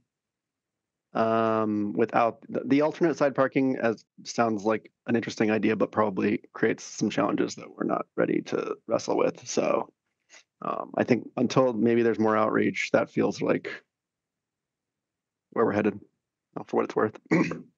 1A, 1B. All right. Can I I'm just going to insert myself here. Am I correct that the difference with 1C is just adding the parking on the second side of the street? Is that correct? That's correct. And also just want to remind people that no speed humps on metro routes. So if the public wanted speed humps and there's a consideration for metro going on Rutledge, we would not want to have speed humps on a metro route. Harold, go ahead. Yeah, I just want to maybe not cut ourselves off from, I understand that there might be challenges with the alternate side parking, but I think, cutting it off categorically in this case, and then it's not, if we're saying like, oh, this is too confusing for the people here and snow removal, and then cutting it off completely, I think it is it can be a really useful traffic calming measures to have that horizontal, like speed humps are vertical deflection. Yep. Having to change direction because of cars is another kind of deflection, which we usually don't use. So I would caution to saying oh no, this is just too complicated for the drivers and we can't figure out the snow situation a couple times a year. So, if we want to make that decision at some point, sure, but I would not make it lightly. Thanks. Yep. I just want to also insert that it's mine, and correct me if this is incorrect, that the alternative with the alternating block parking also narrowed the street. Is that correct? Yeah, in option 2B, yes. Yeah. Okay. Thanks. Alder Martinez Rutherford, go ahead. Yeah, I was just gonna comment on this specific 2B. It's already confusing for a lot of our constituents. When winter comes and snow emergencies, I would encourage us to think about how to make it easier so that people aren't confused, getting tickets and feeling like they're being taken advantage of. Maybe that's not the right way to say it. So I think the easier it is for people to park and know how to park and know the rules of the park, the better it's going to be for our constituents and for the people that live on that street. So that is my 2 cents coming from somebody who speaks with the constituents all the time about these things. So, yeah. Thank you. Yep. Thank you. Thanks, Alder. Alder Rommel, go ahead. Thank you. I raised my hand to follow up on the point about the alternating parking and the Director Cox's idea or, acknowledgement that it's problematic because of the half block treatment of something we have, that parking enforcement and streets look at as a whole block thing. And I raised my hand to say, well, maybe I could work on an ordinance change or something. But then I thought about, well, as Dina said, we already have winter confusion. We also, in that area, have the clean lakes, clean streets thing, which then takes 2 4-hour periods a week saying you can't park during this time. So I'm not saying I don't support this because I know how it would slow me down. So I think it's probably valuable, but I think we should look some more at how do we resolve we're in winter. So if we're thinking about it more and just is right, or Denise is right that it's hard to maneuver sometimes, especially on the other side of the river. But this side of the river is slightly easier, but I don't know that it's easy. So it seems like, how do we clear the streets? Right now, everyone's yelling at us alders about streets and how bad they are. And so I don't know, it's sort of maybe the moment we're in. But it sort of affects how I think about this right now. Thanks. Yeah, but it's important to consider. Tom, go ahead. Yeah, I texted Mike Chakvala to ask if he could add a little bit of background information on the Metro and Monona route. And so he is here if you would just like to hear more about that. Absolutely. That would be very helpful because I'm trying to understand it. If the street is narrowed to 26 feet versus 28, that would mean that the bus could not go down it. Would that be right?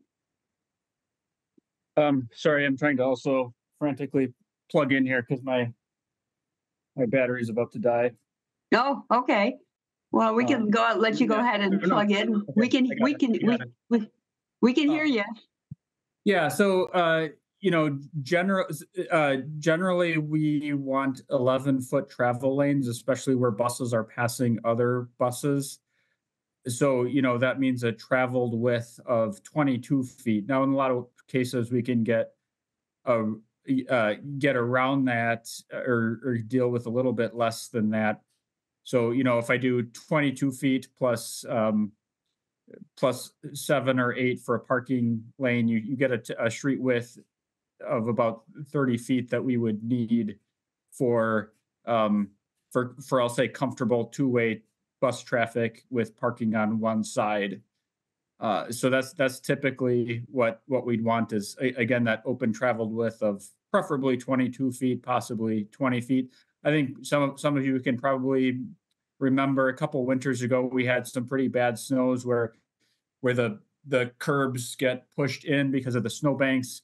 And I think we had to do some kind of emergency snow removal and parking restrictions on like Jennifer Street. And so, we don't like to get into that scenario. And I'll admit I'm not directly related to. I'm not directly involved with choosing the route to Monona. I'm part of the team that's working on this. But I'll just after looking at it pretty briefly and talking about it with others from what I recall, if Sean was on, he'd be able to speak more intelligently. But in the past, we kind of had two routes going through this neighborhood. One was on Winnebago and Atwood, and then one was on Rutledge. So if you recall, like the 3 would split. It had the 3 via Atwood, the 3 via Rutledge. Mm-hmm. The 38 always went via Rutledge.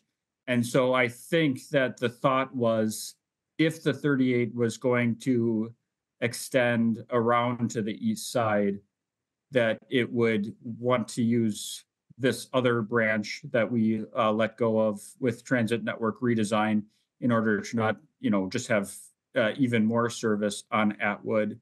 But I do think that, Winnebago and Atwood would be a feasible route to go as well. And I'm sorry, I popped off, so I'm not sure if there were other questions asked or other thoughts had on it. Yeah, Chris, you have your hand up. I don't think, maybe you can go back to the scenario that shows the travel lane so that Mike can see what we're talking about there versus 1C is what was recommended because of the bus. And these two A and B options narrow the street from 28 to 26. Chris, go ahead. Yeah, I think the one question that I was wondering, Mike, was do you know why Metro would want parking on both sides in the new alternative? Yeah, can you show them 1C, please? Can you go back to go back? Yeah, there. I can't think of the only thing I could think of would be of snow plowing and the alternate side street issue where with alternate side streets we could plow both sides. I know with one side street they don't have the alternate side street. I don't know if I saw Andy there. I don't know if he has any insight either. Yeah. Do you need to see the other slide? You can flip to the other one, Nishali, so that you can see that there. But generally speaking, no. I mean, we we would need parking restricted around our bus stops, but we would want that that two-way travel open to us. We would parking on both sides on a 28-foot street. I don't think we would be able to go both ways unless it was a one-way street or something. Do you want, I mean, if so, is alternative 1A and 1B would be the 28-foot with parking on just one side. Would that be right, Nishali and Andy? Yep. 1A is the way it is now, 28 feet parking on the south side. 1B is 28 feet with alternative block parking. And then both the 26 or the 2A and 2B narrow it to 26. And then because of the Metro information last week, we created the 1C to kind of keep the 28-foot street for possibly Metro coming back, keep the parking on the south side. But then engineering would want to put parking on the north side until Metro comes back for that traffic calming aspect. Yeah. I mean, that would make sense if, the parking were on both sides to make better use of the wider street. But then to restrict it if we were to have bus service there. I don't know, other than that, like I said, I threw out the number of 30 feet for a street with parking on one side and then a 22-foot traveled way. And that 28 feet is one of those numbers that, I'd say we could live with. That's perfectly fine. When you get to 26, now you're that really becomes sort of not practical. Yeah. And then so 1B would give you the 28 feet for the buses, but that's the alternative with the alternating blocks with the one side parking. Is that correct? Correct. So, I mean, Chris, that gets at your, it's a little bit wider street, but the alternating parking. Harold, go ahead. Sorry, having trouble unmuting myself. So what kind of service would this be? Would this be peak hour service or is this like 15 minutes? What kind of service are we envisioning here? Because I feel like that also matters when it comes to like how much of a conflict it is, like how many times are there actually going to be two buses passing each other, which is different if it's like peak hour service versus something more frequent. Yeah, what I've heard, and again, this is somewhat hallway chatter, but extending Route 38, and so that would be sort of through the daytime hours, so sort of 6 a.m. to maybe 7 p.m., 8 p.m. weekdays, that kind of service span. So throughout the midday, not peak only, but certainly going both ways in both directions. And even if the bus doesn't cross each other there, remember you do have garbage trucks and U-Hauls and other larger vehicles. So, you could you do get into that situation where even if it's not two buses passing each other, a bus and a UPS truck is still, you get the same mirror strikes and that kind of thing. Okay. Yeah. Thanks. And I guess, take a good hard look of like, I mean, we just did the network redesign. Now we're adding routes in play. Yeah. I don't know. Anyway, thanks. Yeah. I'll take that back and sorry, go ahead. No, go ahead. I'll take that back, and I'll share that feedback with Sean Hedgepeth and some of the others that are more directly related with planning it, and see if see what's been talked about.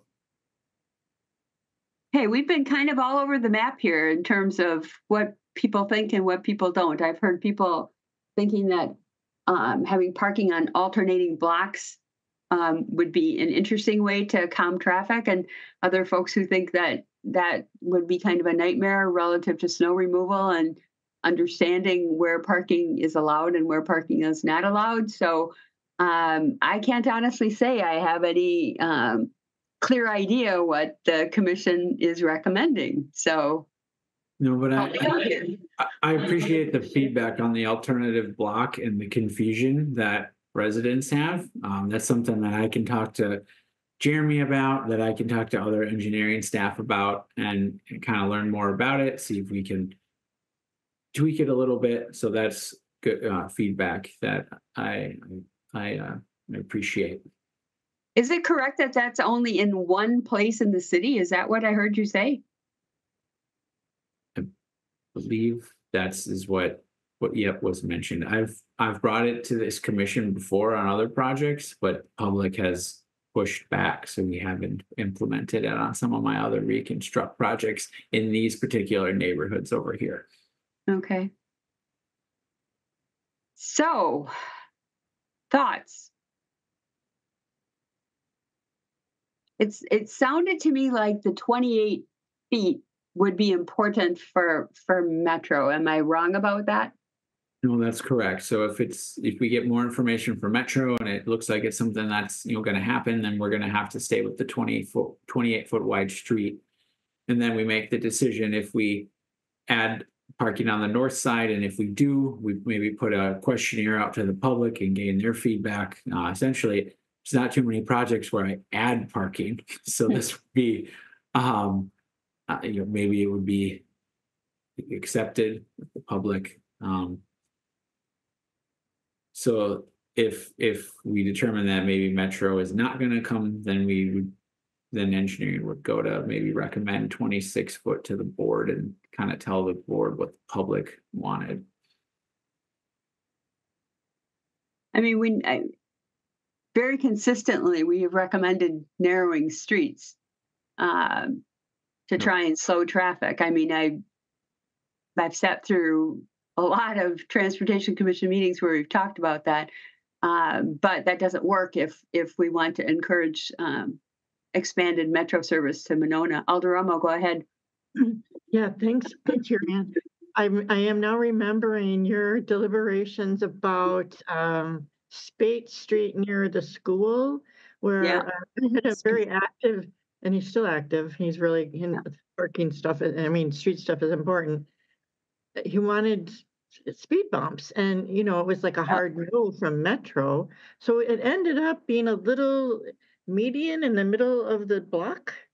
And so, yeah, you have to slow down to kind of curve around at Dickinson and Spate. So is that an option that we could consider for this corridor? Because Metro said they could live with that. Yeah, I mean, yes. Alternatively, I'm narrowing two of the intersections to 22 feet. So instead of putting in the median, I'm just going to narrow the intersection at the Russell, the one that goes to the north, and then Walton. Whatever option is selected, we will be narrowing those intersections down to 22 feet. So that's going to give Metro the 11 foot. There won't be any parking, immediately adjacent to those intersections. We do that anyway right now. So, but that is my alternative to that island. It's either I do the bump outs or I put the island in. And in this case, I tend to lean towards the bump outs, because it gives more space for trees and planting. And it's a little bit easier to plow than maybe a median island that's rather small and maybe challenging for plowing. But it should have the traffic calming impact, correct? Correct. Mm-hmm. I just want to say that Metro speeds as much as many people speed. I just have to say that out loud. Sorry, go ahead. Is that all you had, Alder? Yes, thanks. Okay, so well, let me just ask this. Are we in favor of supporting bus routes potentially? And if so, that would mean that we would not favor either alternative 2A or 2B at this point, because it would narrow the street too much and would be difficult for Metro to operate there. Would that be fair, Andy? That's a good question. Yeah. Yeah.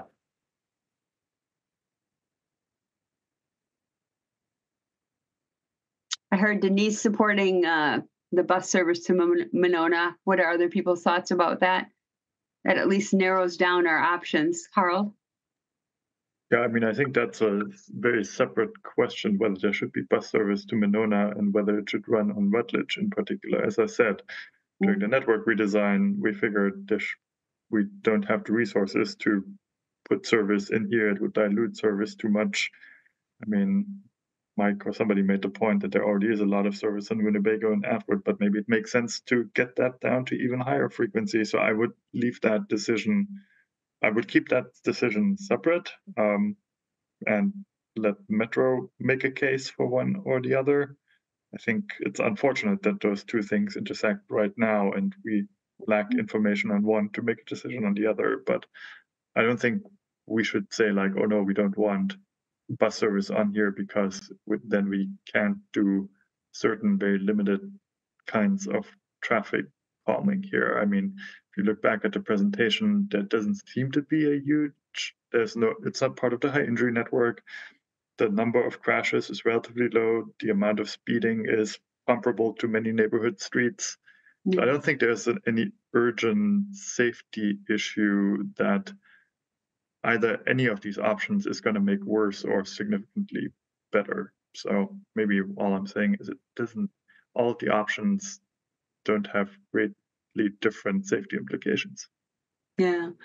Yeah, it doesn't seem that way, Harold, but it seems to me that, I mean, we've heard a number of times from Chris Pedikowski, if we make the street narrow, we can't make it wider again. So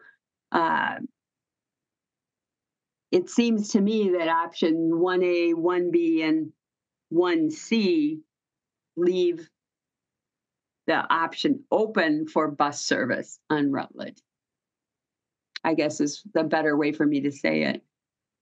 So other thoughts from folks about what you support? Chris, did you have more comments about the alternating block parking? No? Okay.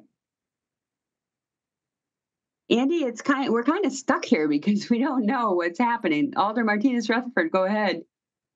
Yeah, I was going to just say, personally, I would be in favor of 1A and or 1C.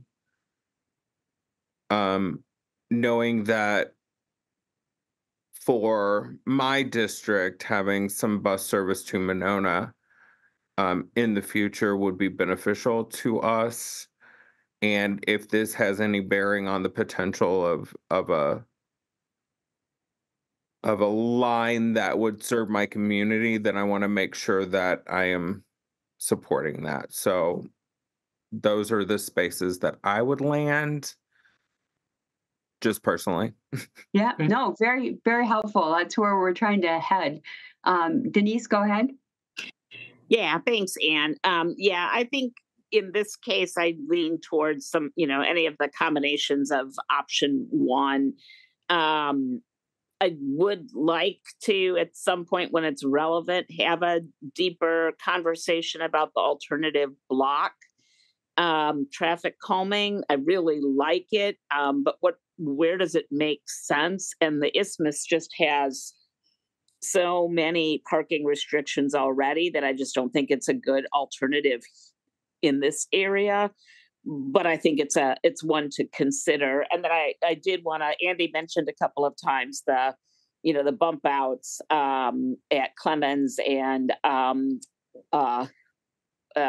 is it Walden? Walton and Russell. Walton and Russell, thank you. And I just wanted to call out that I'm really happy to see those because they are, I think, effective traffic calming. So I feel okay about a 28 width given the potential for bus traffic through there and with those bump outs at those intersections.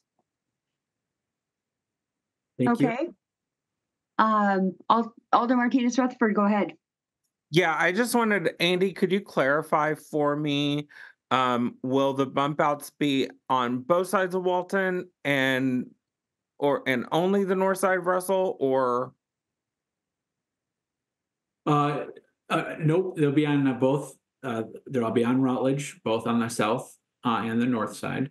They'll probably wrap around and tighten up even the Walton place, both north leg and south leg a little bit. Same with that north leg of Russell. You're going to have a bump out on the south side, and you're going to have some bump outs on the north side. I really want those crossings to be narrower for people that are potentially walking to and from the lake, or they're trying to navigate themselves to the lake loop, or just going to the co-op, or any of those reasons.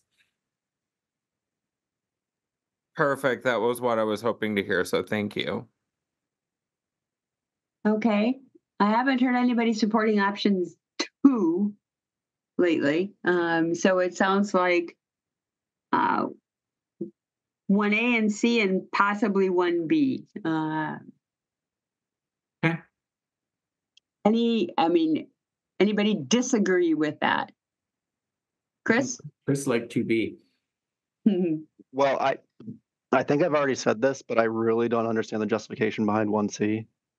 So yeah, you mean like I'm just going to leave it at that. You mean like, hey, we've created 1C about the possibility of Metro coming back at some later time. Is that But then it sounds like Metro would not be able to operate with the parking on both sides. So no, we would remove parking on right. the So north. I don't think there's any reason to add parking that we might take away again. Okay, I can see that. I can see that argument. That could be a whole issue as people get comfortable with parking on the north side, and then you take it away. So I get. Yeah, that's very confusing. So it looks like if people accept that, then we'd be at 1A and 1B, with the difference being, if I'm correct, the alternating block parking would be 1B. And I heard a number of people say they think that that's confusing, although it's an intriguing possibility from the standpoint of slowing traffic. Yeah, I think I need to talk to some other my engineering colleagues, talk to possibly streets, talk to traffic and Jeremy, just to see if we can clarify it at all, or maybe I need to understand snow emergencies, alternate side parking, and somehow we can explain that to people better in our public outreach via the website and mailings. Yeah, talk to Stephanie, because it sounds like she's had some bad feedback on, was it Helena? Is that correct? Yep. Yeah. Okay. You've gotten a lot of feedback, Andy and Nishali. Have you gotten what you need for right now? Yes. Okay. That was a tough one. Any last comments before we move on? Good discussion, but somewhat confusing. But I think we ended up at a good spot. Any last comments? Okay. Thanks, Nishali. Thanks, Andy. And thanks, Mike, for coming back on if you're still there.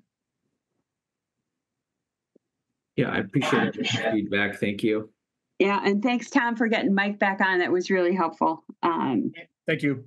Yeah. Okay.